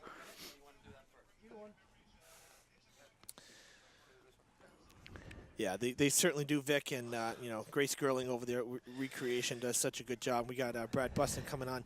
Come on forward here, Brad. Thanks for coming up. How's it down on the field? Is it as cold as it looks? It is. It's a lot colder on the New Bedford sideline than the Durfee sideline because of the wind. And so I was standing on the Durfee sideline for a while, and I'm like, it's not that bad. Then I had to come over to the New Bedford sideline, and it was the wind is blowing right in your face. Yeah, we feel it here because our partners in the front row love to open the window, and it's just whipping right in at us here. So, yeah. But we got a lot of layers on, though. Yeah. Not a bad game so far. 14-0. I think it could be worse. Could definitely be better, but the Hilltopper is not necessarily in a terrible spot. No, the fake punt hurt. Yeah. That was a good play by New Bedford, and I don't know if we were not necessarily ready for it. We just missed the tackle. Yeah. But that was a big play because it really should only be 7-0. But Durfee's playing hard. They're playing tough. We look at these games. They always mean so much, and the players pour their whole heart and soul into all these games. And it seemed we had Zach Souza on just a couple minutes ago, and he said the vibe down on the visitors' sideline, despite the score, is very positive. Would you agree? Yeah, New Bedford scored quick, so I think that was a little bit, I don't know, it was kind of weird feeling, and then Durfee got a stop, and then all of a sudden, you saw the momentum pick up a little bit. So I think they just got to realize that they can play with them, and just keep playing tough on defense, and then they just got to get a little bit, offenses. We've struggled on offense pretty much all year, so. Yeah. If we can keep the score right around here and then maybe start to move the ball a little bit, we can make it interesting. Right. Yeah. Sure can. Well, the Hilltoppers will have the ball to start the third quarter. They've made their way out. We're still waiting for New Bedford, too. So, Brad, we thank you for joining us. We're just going to take a quick break here on Fred TV. We'll stick around. Third quarter live next on Channel 9. Honor, courage, sacrifice, pride, our city.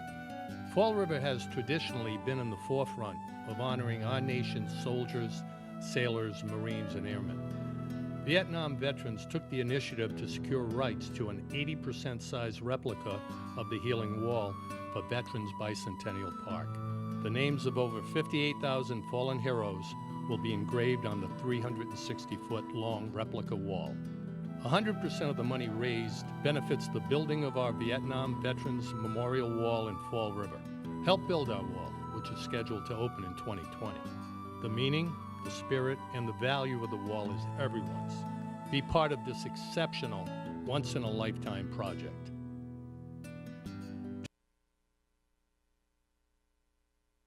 Hey, the Whalers, baby! Hold on the second half football. We're about to come in.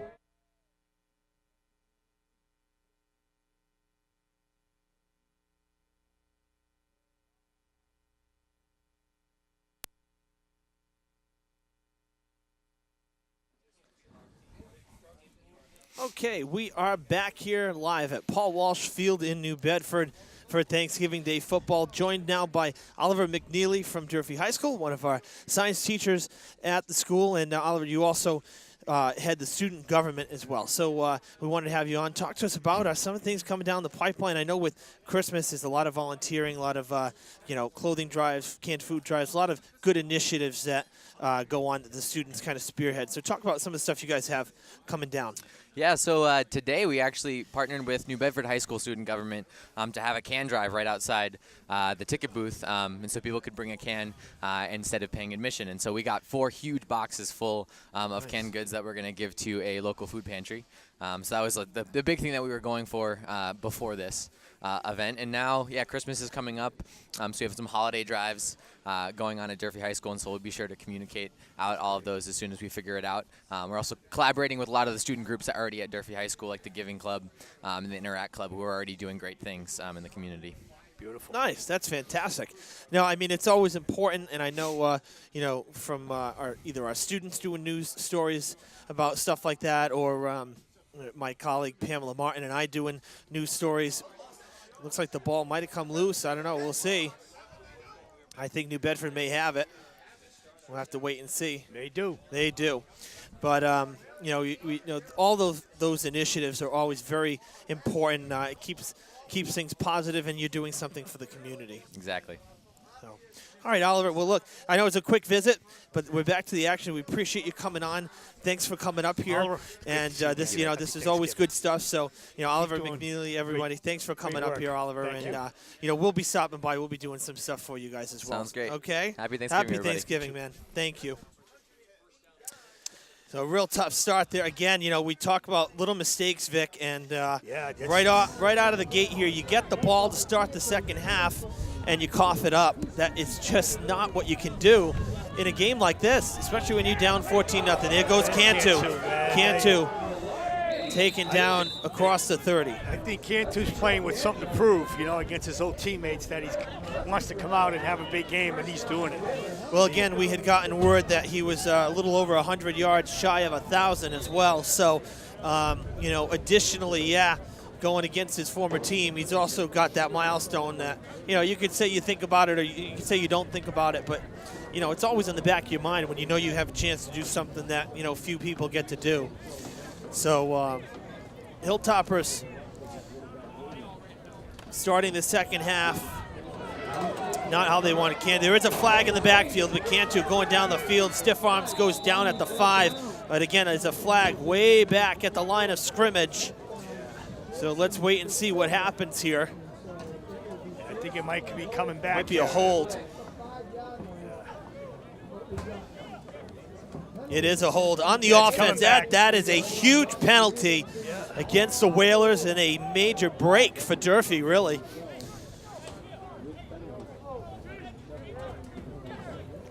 So those are spot fouls, 10 yards from the spot. And that was just after the line of scrimmage had happened because the flag came in pretty quickly. See it again. So it's going to end up being, actually, I think right at the line. So you're looking at 1st and 20. That is a major blow for the Whalers. Backing up all the way to the 38, 37. Handed off to Cantu, going to the far side. Escapes a couple tackles. Concepcion trips him up. Rosa forces him out of play.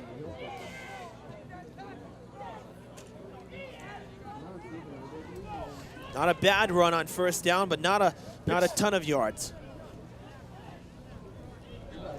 Defense held Cantu to the outside there. Yeah, force him out. You know, up the middle, we've seen some decent success for both sides running the ball, which I'm kind of surprised by. Actually, you would think going through the bodies is going to be more difficult than rolling out where you got some separation on the sideline. I mentioned that even last night because Diamond was it was the same thing with Diamond. Cantu has some room. Dragged out by number 27 of the Hilltoppers, the 1st down and then some. And that's where Cantu's having more success, is running down the middle, opening up those holes, and then finding his alleyways to the side. And I'm telling you, they're having a difficult time stopping Cantu.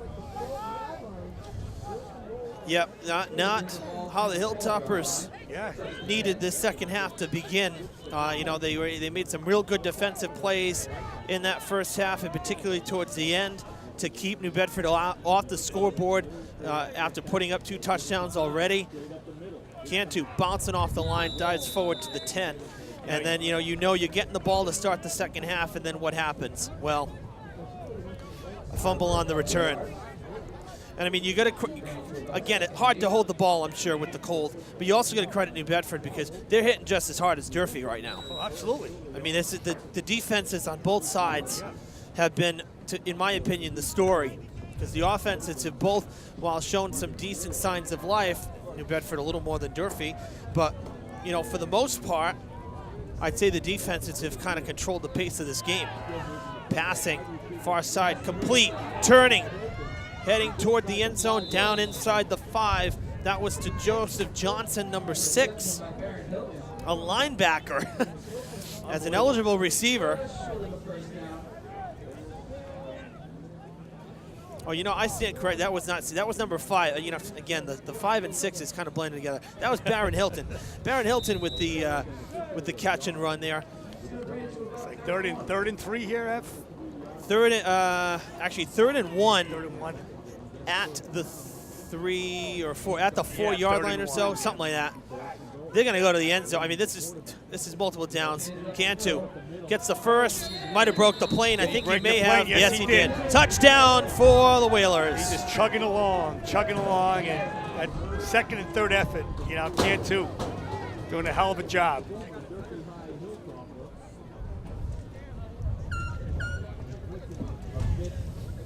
I mean, and we all know how it goes too. You got to break the plane.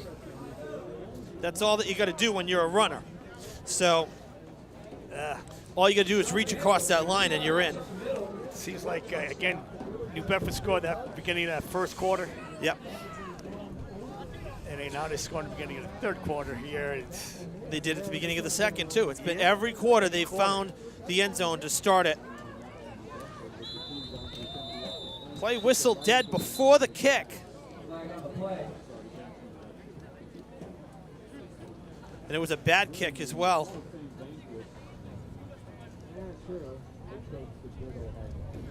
Not much left on that kick.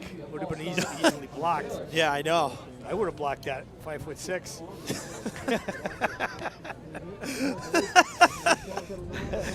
Oh, man. They're going to back up 5 yards. You got some attention out of that remark. That was pretty funny. Oh, that's a great kick, but I think it might have sailed out of. Yes, it did. It went wide left. First miss of the day for Whalers kicker. 20-0 the score. Yep. 7:02 to play in this 3rd quarter. 4 minutes in. And we'll talk. Let's see how Durfee does, how they respond now to that fumble New Bedford scored. So this is a very important time now for Durfee to regroup and keep the team together, or could you say, it's all over and just pack it in? So right now it's a big test here for Durfee Hilltops. Yeah, and I mean, it's not in Durfee's nature to call it quits. That's never the case, and I don't think you'll see that happen. So these games, they always come down to the wire. This one, it's very New Bedford heavy. If you look back, the last 4 years, let's not include this one because it's still going. Last 4 years, 2-2 records for both teams. So Durfee's won the last 2. Before that, New Bedford had won 2. But 4 years ago on this field, the Hilltoppers almost shocked the world. An onside kick, it's a loose ball, and the Hilltoppers going to have it, I believe. I don't know. It looked like one of the Hilltoppers were down there with the ball. Durfee with it. A lucky break there, but seriously. There, onside kick. 4 years ago, this game went to overtime. Yes. And it was an offensive shootout. And nobody had expected that to even be the case. Strange things have happened in these games. And then you come to Durfee the next year, you got Eli Brooks, 2,000 rushing yards for career. You expect, oh, good, Durfee's offense going to kick it in. No, you got trounced on Thanksgiving. So it's so hard to predict these games. And then the last 2 years, Durfee with the upper hand. So, it kind of goes back and forth. New Bedford leads the series by far. Yes, But over the last, over the last 10 to 15 years, kind of evenly split. The Hilltoppers with 5 wins. I think 8. We want to say 8 losses. If you go back to 05, so 13 years, 5 and 8. I mean, it's not terrible. Because they were New Bedford had gone on some very long winning streaks previously. We've had some long droughts. Yeah, winning Thanksgiving Day games. Yeah, so I mean. I count ourselves pretty lucky, especially last year. I thought that the Whalers' offense last year was very strong as well, and that was overthrown and just through the hands. I thought New Bedford had a strong offense a year ago, and the Hilltoppers' defense shocked the world. Again, really, they did. Surprised me big time. So anything can happen, and I know that with the score the way it is, it's not what Durfee wanted, but again, this year kind of being an exception, we know how difficult it's been for them scoring points. Again, they were shut out 6 times in 9 games. That's a rough way to have to roll. Exactly. And unfortunately, it's just kind of the nature of it. Will it get better from here? Yeah, there's no doubt about it. With all the youngsters on the team, having youngsters on a varsity team, nice spin move, Concepcion with the first down. How about that run from Eli Concepcion, doing a little dance up the pocket? He took that first hit, spun, and continued on. But we talked that the youth movement, I mean, obviously, there's going to be some seniors, some key pieces leaving this year. That happens every year. Yes. But if you look back at this season, this could actually be, it could actually be to the Hilltoppers' benefit. I mean, you never want a winless season, but having to have all these youngsters playing at a varsity level, freshmen and sophomores playing, you're gonna learn from that. You're gonna learn from this year. Just that experience, Evan. And yeah. The future is definitely bright. I think this kid, Thomas, number 4, I think he might be the quarterback for the future. He's really handled himself really well today. Really impressed with his the way he's played and ran the leader of this offense. So. Yeah, I can see him being the future quarterback for years to come for the Hilltoppers. Yeah, I mean, I think the only thing that he doesn't have, going for him is that he's not the tallest kid out there.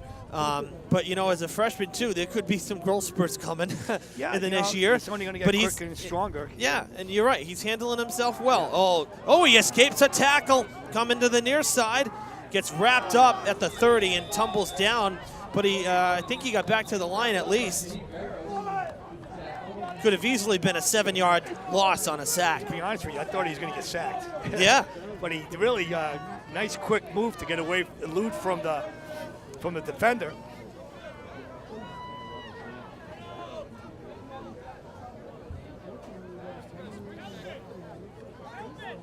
Yes. Looks like a face mask penalty on that tackle. Well, that's going to put them. That's going to put them in great field position. Dealing with the window panes here. That's the only negative on the second level. Yes. Yeah. Couldn't see the official. I didn't even see the flag. But they, he did. Thomas did kind of get thrown down there. Here's the replay. Let's see. Oh yeah, right in the face. And thrown right down to. Yeah, right in front of the official too. So I mean, you gotta. If you're going to try to get away with something, don't do it right in front of the pinstripes. Really no need to face mask there. You had them tackled. A very undisciplined play by the New Bedford defensive player. Timeout for the Whalers. That play there. I don't think Coach Brittle was happy with that play. No, because it puts Durfee down inside the red zone, if I'm not mistaken, for the first time today. I think so. Knocking on the door, Evan. Let's see if they can finish it here. Answer the call. Yeah, this needs to happen for Durfee, just from a confidence standpoint. Absolutely. Okay, I mean, you don't want to get shut out, and you got the ball at the 15. You got to get there. Got to get to the end zone, and at least get some points on the board.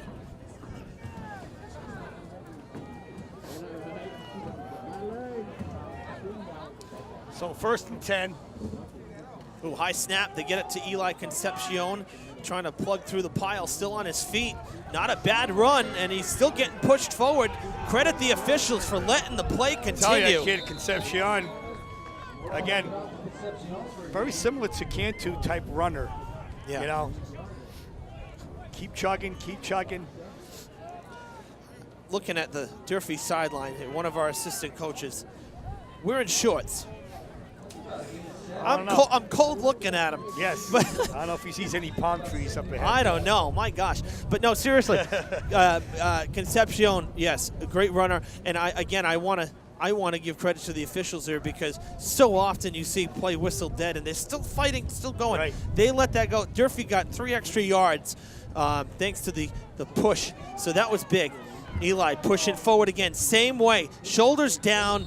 Yep. Pumping the legs forward. He's going to be awfully close to a first down, maybe a yard short. But it's going to be very close.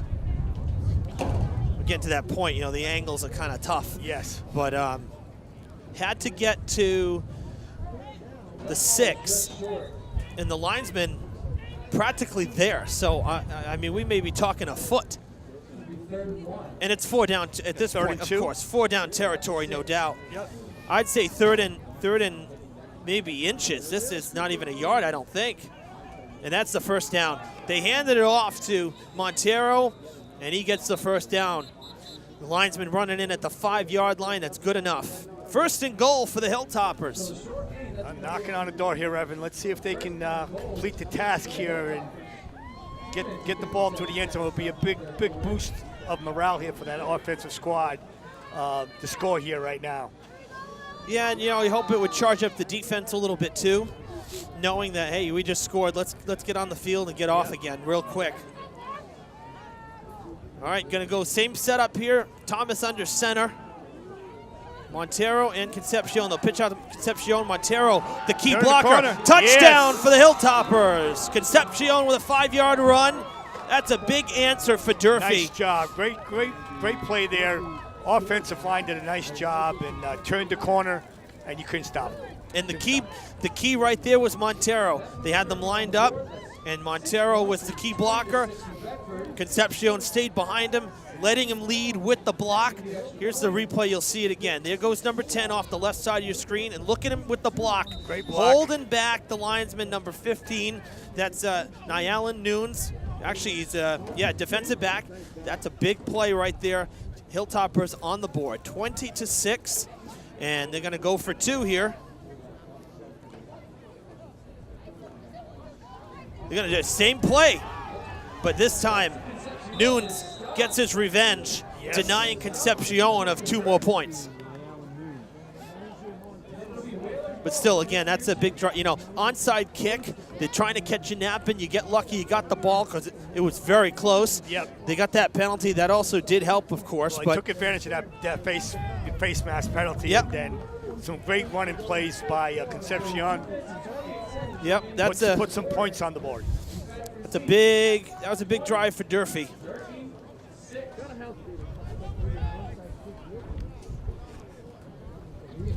Now the question is, does Coach Brown, answer the call from Coach DeBrito and try an onside kick of his own? You never know. I just like to see what New Bedford has if they're going to answer the call here. Right now, Durfee started at the second half with the turnover. Yep. But they responded. They responded, but see that's the killer is that you don't have that turnover. Let's say theoretically, you get down the field and you score. Now it's 14-6. It's not 20-6. Correct. The turnovers you have to limit the turnovers, and that was a bad one right there to start. Yeah, you can't afford it with a great team like New Bedford. You can't give them those opportunities. No, and again, New Bedford has come in hot. I mean, looking at the schedule here, 5 of 6 they've won. And it started with Bishop Feehan back on October 6th. They're going for the onside. I don't think they didn't even go 10 yards. So that's a problem. But I mean, Feehan, 38-34. Dartmouth, 30-12. Brockton, a shutout against the big bad Boxers, 18-0. They lost to Natick. That was a state tournament game, 21-12. Then Milford, 34 points again on offense. Brookline, 36 points. I mean, these are some good teams. Right. In particular, I look at the Brookline one because any of those Boston area teams, always tough. Yes. Always tough. So I mean, that's a lot of points on offense over that stretch. Right. And the fact that Durfee's held them to 20, 7 of which, again, you could say was kind of on a fluke because of that the fake punt. Yeah. So, a loose ball again. I'll tell you, the cold. Yeah. I'm telling you, the cold hands. Yeah. The fingers are numb by this And point. it looked like the timing was off there on that handoff. Yeah. Going back to that onside kick, I don't know if that was the right idea. I would have tried to kick that ball off, and Yeah, I mean, you got 2 minutes left. You got 13 yeah. minutes of game time left. I mean, I was just kind of being facetious because I figured, hey, anything you can do, I can do better. But, realistically, I guess let's think about it this way, right? The kickoffs have only been going, say, about 20 yards or so. Right. So what do you got to lose? If they're going to run it back, they could be at the same spot. I mean, I don't think it's a bad call, but I was a little surprised. I really didn't think they would do it. Yeah, just giving them that good field position right from the onset. Yeah. You know. I mean, he had good touch on the kick, too. It just didn't go far enough. I mean, he had the right idea, the bounce, getting it to the sideline, kind of, just topping it with the foot. So it wasn't a bad kick, per se. It just didn't work out. Going to be 3rd and about 5. 3rd and 5, just less than 5, short 5. Be a great time to try to stop him here defensively. Well, not happening there. There goes Cantu. Gets dragged down at the 20. Cantu, I tell you, he's the MVP of this game thus far. He just can't stop. He can't stop. There it is. There's the word. Latrell Cantu has hit 1,000 yards rushing with that on the season. Congratulations to Cantu. Again, I say it again. Would have been nice to have him on the Hilltoppers team this year. Did he transfer to New Bedford 2 years ago? Yeah, actually, I think it was this past year because he was on the team last year. I see, Mr. Toppy. I got maybe some recruiting violations going on. Allegedly.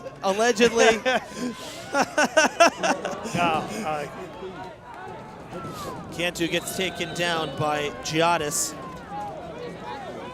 So that's no. Either way, that's a nice milestone, and absolutely. And he adds to his career, which did start at Durfee again as a QB. I was there when I was the AD. He was a great kid. Yeah, I know he had the potential. Oh yeah, and it's great to see that he took advantage of his athleticism. And again, I congratulate him on a great accomplishment. Yeah, and you know what, too? Given what he's done just this season, I mean, you combine his other scores. I mean, he has to be easily, because he would run it with as a QB as well. Has to be over 1,500 for his career. Just speculating here, but he's got to be around there. I'm sure in 3 years playing that he had gathered up at least 500 yards. Yes. He could even be close to 2,000. We have Giottis is down on the turf again, had some knee issues. You see the shot right there, and it seems to be hurting pretty good. That's not good. No, it's not. Although he's getting up. Very important. Well, he's walking it off. That's good. I'm glad to see that because, man, the kid's been a fighter all year. Clock stopped at 7 seconds here in the 3rd. Whalers looking to strike again. Behind the legs of Cantu.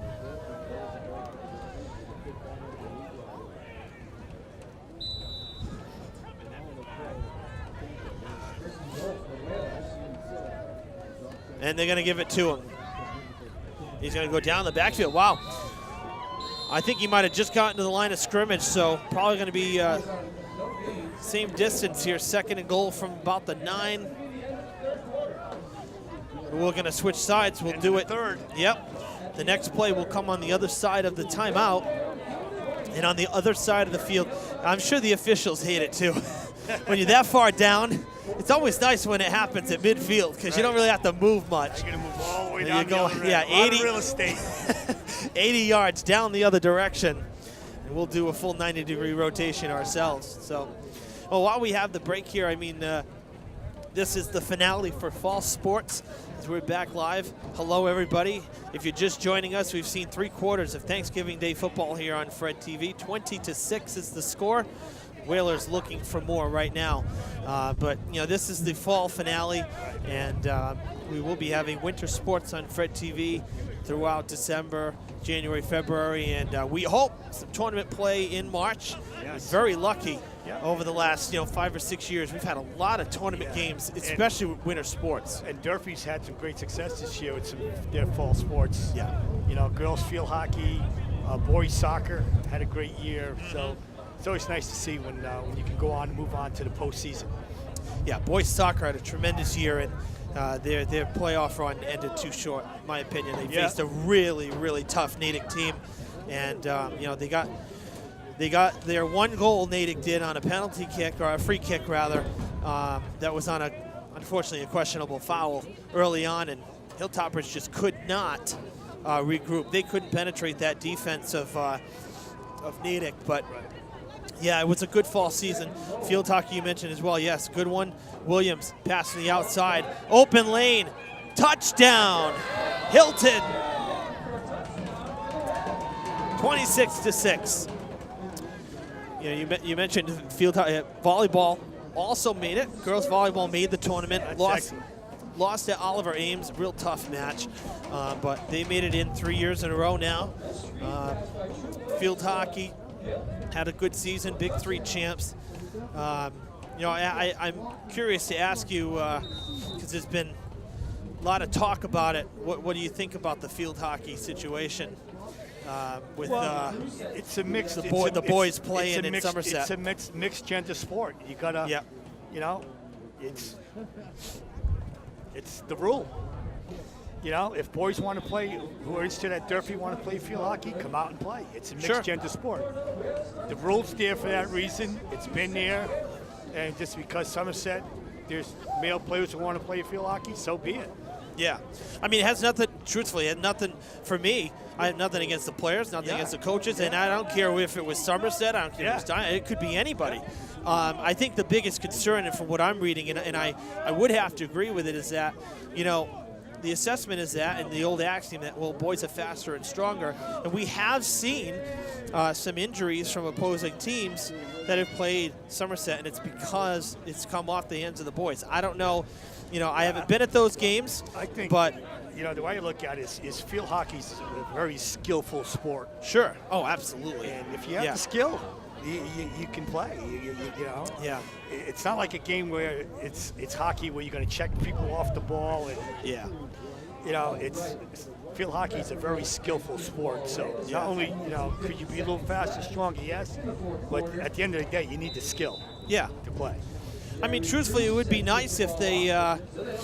When we say it's a co-ed sport, it is 99.9% girls. But there is nothing, there's nothing that says that boys can't play. But, if there's interest, it would be nice to see them, start a boys field hockey league. Seriously, I mean, there's boys and girls lacrosse. Yes. Dartmouth has boys and girls lacrosse. That is a nice run. Nice run. And same with, another example, the Diamond girls volleyball team, they actually had a boy playing because Diamond doesn't have boys volleyball. Correct. But, why not in a situation like Fall River where you have multiple high schools, you have the Voc Tech School, you have Conley, and you have Durfee, why can't there be a co-op there where the boy can come and play for Durfee? I mean, we've seen that with hockey, we've seen that with football programs. Why have the lone boy who wants to play volleyball have to play on the girls' team? Why not let him be able to go play at the other school in the city? Well, that's maybe something that the MIAA might need to look at, I would agree. I think that's the thing. I think what everyone's looking for is some clarification here, because all I keep seeing, again, we talk about skill, but everything I'm reading about, having boys play in playing field hockey in a primarily girls sport is that, it's an unfair advantage. And the boys are playing, more physical than the girls, and someone's going to get hurt. Maybe you need to change the rule there, Dad. If they do play in more of a defensive type position instead of an offensive type position. Maybe. For Diamond with the girls, the rule is if a boy's playing the playing girls volleyball, is that basically he has to play the back line. He cannot play up front. Correct. So you're right. Maybe there's something there. I don't know. I mean, I know it sparked a lot of controversy, and you being a former AD, I'm kind of curious to see what your take on. Yeah, because I mean, if the kids are working hard, at the end of the day, it's having kids participate in the sport. And I'm all for that. That's been the mission of the MIAA. Yeah, and I understand it and I get it. But is every rule a perfect rule? No. Yeah. And maybe they need to tweak it a little bit on having, if they're going to do that, having the male players play, back, over a defensive type position. Well, but if Somerset Berkeley didn't win a state championship, we probably wouldn't be talking about it right now, right? No, well, exactly. And like I said, it has nothing to do with Somerset. Yeah. It could be any school. Right, any school. But this was being talked about. They've been put out in the forefront. They have. The fact is that they've been playing throughout the tournament and won a state championship. Yeah. Because of having 2 males on the team. Yeah. And I mean, I will say though, this has been talked about. It was in the news, during the regular season too. But you're right; it's amplified because of the state title. Right. Well, I get that. Obviously, that's going to happen. You see, Jan Rosa. We were just talking. While we were talking, there was a pass play. We saw a flag. I think it could be a pass interference. And that's what it looked like. Yeah, Rosa, who again, another one who was fighting with injuries throughout the season. Getting up with a bit of a limp. He will walk off under his own power, but another battered and bruised Hilltopper having to come off the field for this next play. But if that pass interference call is what I think it's going to be here, I didn't see an official call yet, but it's going to move. Definitely move the Move chains. the ball. Oh yeah, it's going to move down the field a little bit more as we're into this. 10 minutes and 30 seconds left in this game.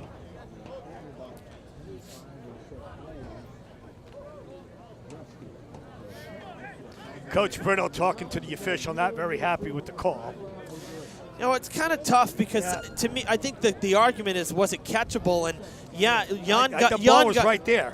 Jan got tripped up, but he was definitely having to lunge for it. So how far does the uncatchable, catchable, that leniency of, that's what's in question probably.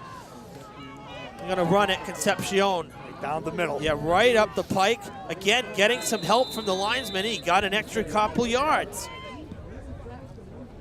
Tell you, it looks like from here that he runs in the middle like he's going nowhere, and then it just keeps the group just keeps moving down the field. It's amazing how he runs that football and gets that extra yardage. Yeah, it is. It's very impressive. It's almost like they tell him, hey, run up the middle, and then the linesman will collapse around you and push you. Seriously, talk about teamwork, right? Gonna pass. Far side. Oh! That's a hit on a defenseless receiver, and that is a darn good flag. You can't hit to the head. Absolutely not. And he was in a position just to tackle him. Yeah, that's a pretty poor. It was almost like a spearing type play. And I watched the defender coming in. I mean, he was like waiting just until he had the ball. We'll see the replay here. That's a rough play. You can't do that. Yeah, you can't do that. Come on, you got to be a little smarter than that. That's a hit on a defenseless receiver from the backside. That's a personal foul. Very egregious play.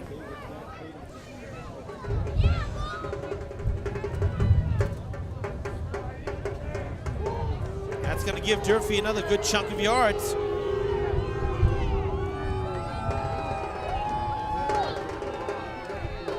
I'll tell you right now, New Bedford defense is playing a little bit undisciplined here. We had the face mask call on this side, end of the field. Now that type of spearing call. Yeah. Those mistakes again. It's really no need. Maybe they're just feeling they can play a little more aggressive. They have the lead, and they probably just feel like, hey, it's going to stay that way. Thomas juking around the linesman. I tell you, this kid Thomas has shown me some stuff today, Evan. Though he looked at Concepcion on this near side, and Eli's all alone waiting. Yeah. And then he went the other way, so I'm not sure if. He kind of saw that big guy coming at him. Maybe. That was kind of strange. That he can throw the ball over the top. But I like his composure in the pocket. There's no question. Yeah. Well, 2nd and 10. The clock continues to roll. We're under 9 minutes to play here. Thanksgiving Day.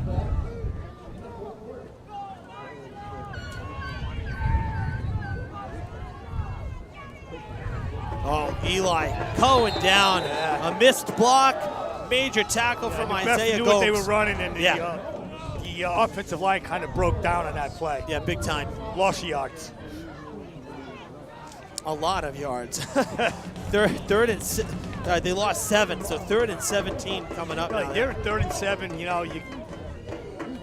try to run just a normal play, like keep running Concepcion down the middle.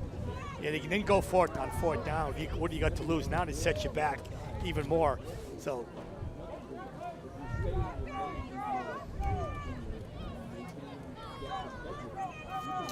Third and 17. I mean, the Hilltoppers will be going for it on 4th down, no doubt, from this point forward. High snap, pressure coming, block missed. Wow. Yeah, now we're near. He should have got rid of the ball and thrown it. Yeah. You know, a little inexperienced there, but New Bedford defense is coming out. Yeah. They're bringing the big boys down the middle here, putting some pressure on the quarterback. Yep.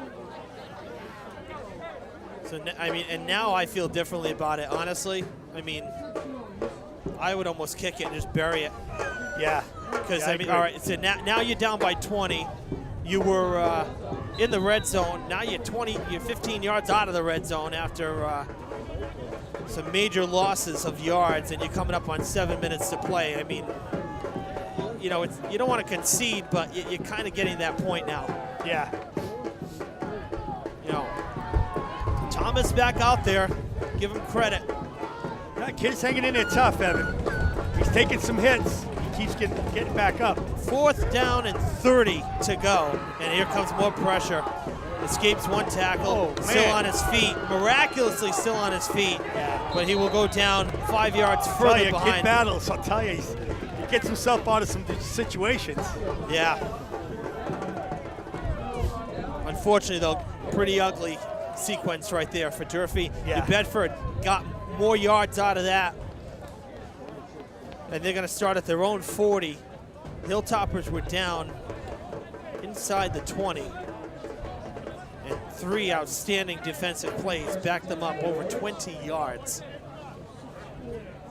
6:45. And hoping that the Whalers, I'd say probably just about for everybody, hoping that the Whalers just kind of run the ball. Right. Sure, everybody's cold. You can get the feeling. Oh, Williams going to pass it. And he's going to run himself.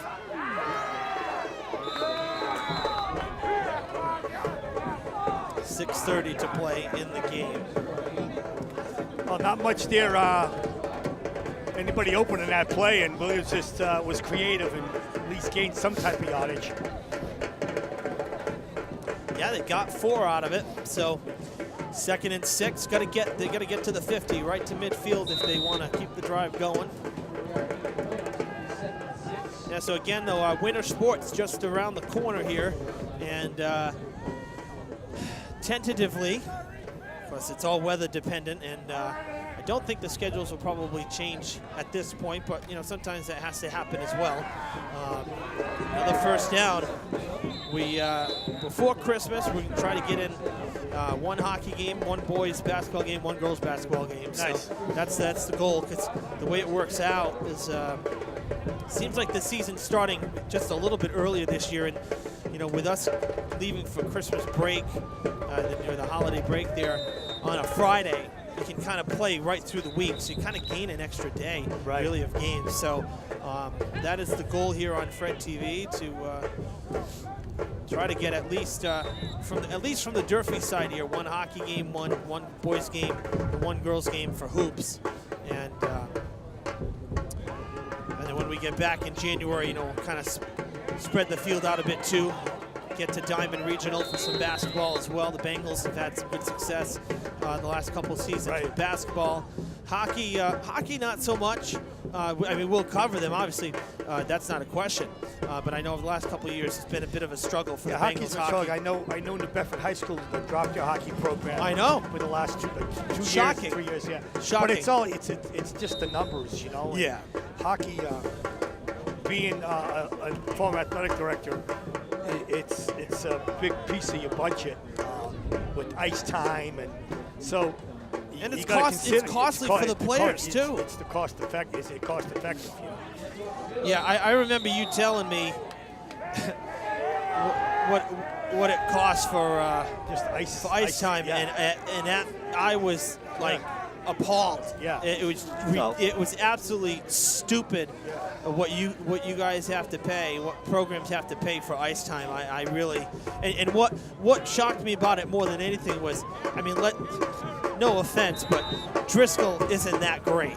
Okay, you look at Gallo Arena out in Bourne, and that place is absolutely phenomenal. And you have Driscoll with ceiling wrapping hanging and poor lighting, and it's just not a great facility. So given how much they're getting from the schools, I find it shocked that they haven't at least kept the place up. I think a loose ball too. Durfee's got it. They do with 3:49. Defense has answered the call here. Or 3:49 to play. 3:49. Yeah. So I don't know. That you're right though. Hockey. That was a shocker to me when you told me that. Yeah. Yeah. So it's Durfee hockey's hanging on. Coach Robinson does a nice job. Yeah. When I was there, we had to, in order to save the program, we had to co-op with Westport, which was successful, and I think Brad is continuing on that type of philosophy of trying to keep the program running. Yeah. And you try all you can with the resources that you have, and if you can't do it, then you got to make that decision. Yeah, and there's a lot of co-ops because Apponequet teams up with Conley for the couple of Conley players that play, and then same with Diamond where they had their success. Right. They had Brett Jordan and Jay Sylvia, who were both case players, and they were phenomenal. They were great players. That was the year that Diamond made it to the South Semis. Yes. And they lost to Stang, which was kind of a shocker. Yeah. But that was over at Gallo, and they were a good team that year. Another great run by Concepcion. This kid is impressive. First and 10 Hilltoppers from their own 49, right at midfield to get it to Eli again. Concepcion, a senior. Yes, he is, and he'll be someone that they'll miss. Again, Lucas Roque and Eli were so great in the backfield. Really good at the start of the season, and particularly, and again, Lucas playing both sides of the ball as well, and was really big on defense. And I credit, his presence. He was fired up last year as well. Would have been great to see if having Durfee with all their full players, without any injuries with the top players playing today probably would have been a little different, Yeah, I'm not sure that they had a game with some of their top players with everybody in once this season, to be honest with you. And there was a bad snap there. They actually call it a false start. So that, I don't know what's worse, because the ball was snapped and Thomas wasn't even looking at the ball. They were not ready to snap it. Someone jumped or whatnot. So 5 yards, going to be second and 11. And it's 2.5 minutes to play. So this one almost over here at Paul Walsh Field. Well, Evan, I think our predictions, right? I think a little closer to my prediction. 24-6. Yeah, pretty close, Vic. Yours was 30 to 7. 30 to 7. Yeah. But I mean, we kind of, picked Oh, off. Pick 6. I think that's been spoke too soon. Well, it looks like my prediction, Vic, a little closer now. You're right. But I was definitely a freshman inexperienced quarterback on that pass. Barrows with the pick 6.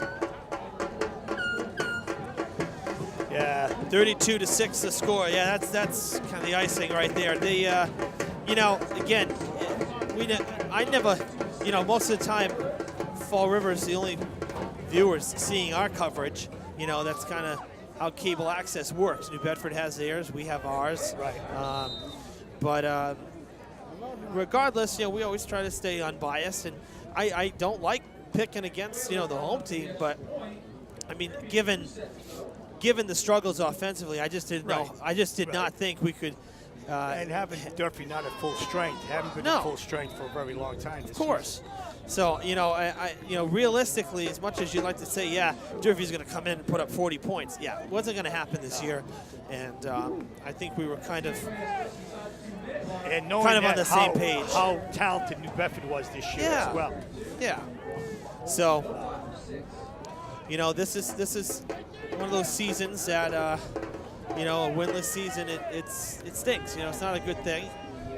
No one wants a winless season, but Durfee's going to build on this because, again, I think there's definitely some promise with the youngsters on this team there's a lot of freshmen on this team. Yeah, looking up and down the lineup, and a lot of sophomores too.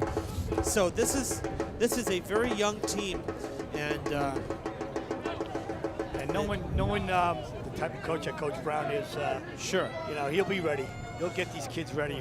Off-season conditioning, get them ready for next fall. Yeah, without a doubt. So the Whalers will kick off to the Hilltoppers.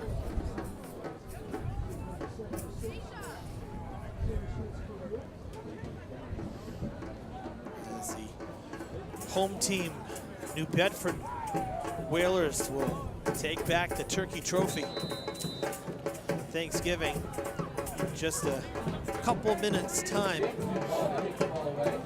Again, 32-6 the score. We wait the kickoff.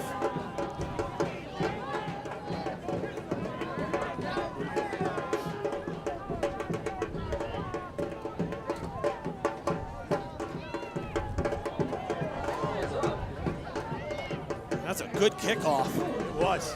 Concepcion takes it, gets around the defender, coming back up the middle, cutting left and right, spinning, still on his feet across the 30. Nice return. Yep, big return. I'll tell you, I'd like to know, Eli's got to be over 150 yards today. He might be close to 2. So, both running backs on each team, their stock running backs both had health games today. Yeah, very prolific. Really. Concepcion is down here, slow to get up. Well, when you do those spins, if you don't land just right, you can really twist something up, especially when you're getting hit, and that's the fear with those. He's okay, kind of walking a little gingerly, but not really a limp. So looks like he'll be okay. Today's broadcast, just the end of what's been a busy but fun week at Fred TV. Of course, we had the pep rally yesterday. Did you guys get to tune in at Talbot? Yes, live? we did. Good, good, because we, of course, we had that going live to all the schools. That's like a great idea. That's a great concept, and yeah, we, it went pretty smooth. Whenever you're doing live stuff, you always have some glitches, unexpected glitches at first, but we always able to hammer those out, make sure everything's running smooth, and that's big credit to my other colleagues down in the truck today. They're the technical guys. I wish I knew as much as them. They're behind the scenes. Seriously, they make it happen. Mike Ferreira, Alex Mello, and Scott, of course, being down there too. I mean, this is just very smart guys, great guys to work with. So just a shout out and a big thanks to them as well. For hey, I don't think we've ever done this live on the road. So as technology evolves and we can do more, this is exactly. At least as long as I've been doing it, this is my 7th football season. This is the first time we've ever been live on the road, and really proud that we could do that for you. Well, you guys do a great job, Fred TV. What you guys do for athletics, not only at Durfee High School, but at Diamond Regional, and what you guys do to get our student athletes the recognition that they deserve is tremendous, and I appreciate that. That's what it's about, and again, Durfee has always been on board, given the relationship with us being there, right. And Keith Allen over at Diamond has, from day one, been fully supportive of it, and believe me, where we are wanted, we will always go. And Diamond has stayed on board, and they have made it clear they want us there, and they appreciate it. So we're happy to be there. As Durfee's last play from scrimmage, it appears, is going to end up with a major loss, less than 10 seconds, and that's going to do it for Thanksgiving 2018. The Whalers back on top in this rivalry, 32-6. New Bedford beats Durfee. Teams will shake hands. It was a pretty close first half. Second half, not as much. Yeah, second half, but Durfee definitely got outmanned. And Bedford showed that they were the superior team. There's no question. They did, and again, a playoff team. They swept in the Big Three now. I guess what? Here's something Durfee can hang their, put their heads up high on, is that for a team that has struggled offensively all season long to play New Bedford, who shut out Brockton And this actually season. scored against New Bedford. We scored against New Bedford, so take Good that point. and run with it. Absolutely. It should, You know? it should be a little, Yeah. feather in Taylor's cap. At least we didn't get shut out, Exactly. Put some points on the board. So, we kind of started recapping and summarizing everything, a couple of minutes ago as the game was winding down. We knew it was going to end this way, so we'll make post-game real short here. I know everyone wants to go home. It's cold, so having trouble getting out over here. They don't want us to go. Door won't open on this side, I guess. There we go. Mike Thomas from the Herald, first out of the box here. He's like, let me out. Give me some heat. That's what I'm thinking. The sunshine. Myself, I don't know if it's effective, but hey, nonetheless, been a lot of fun. 32-6, the final.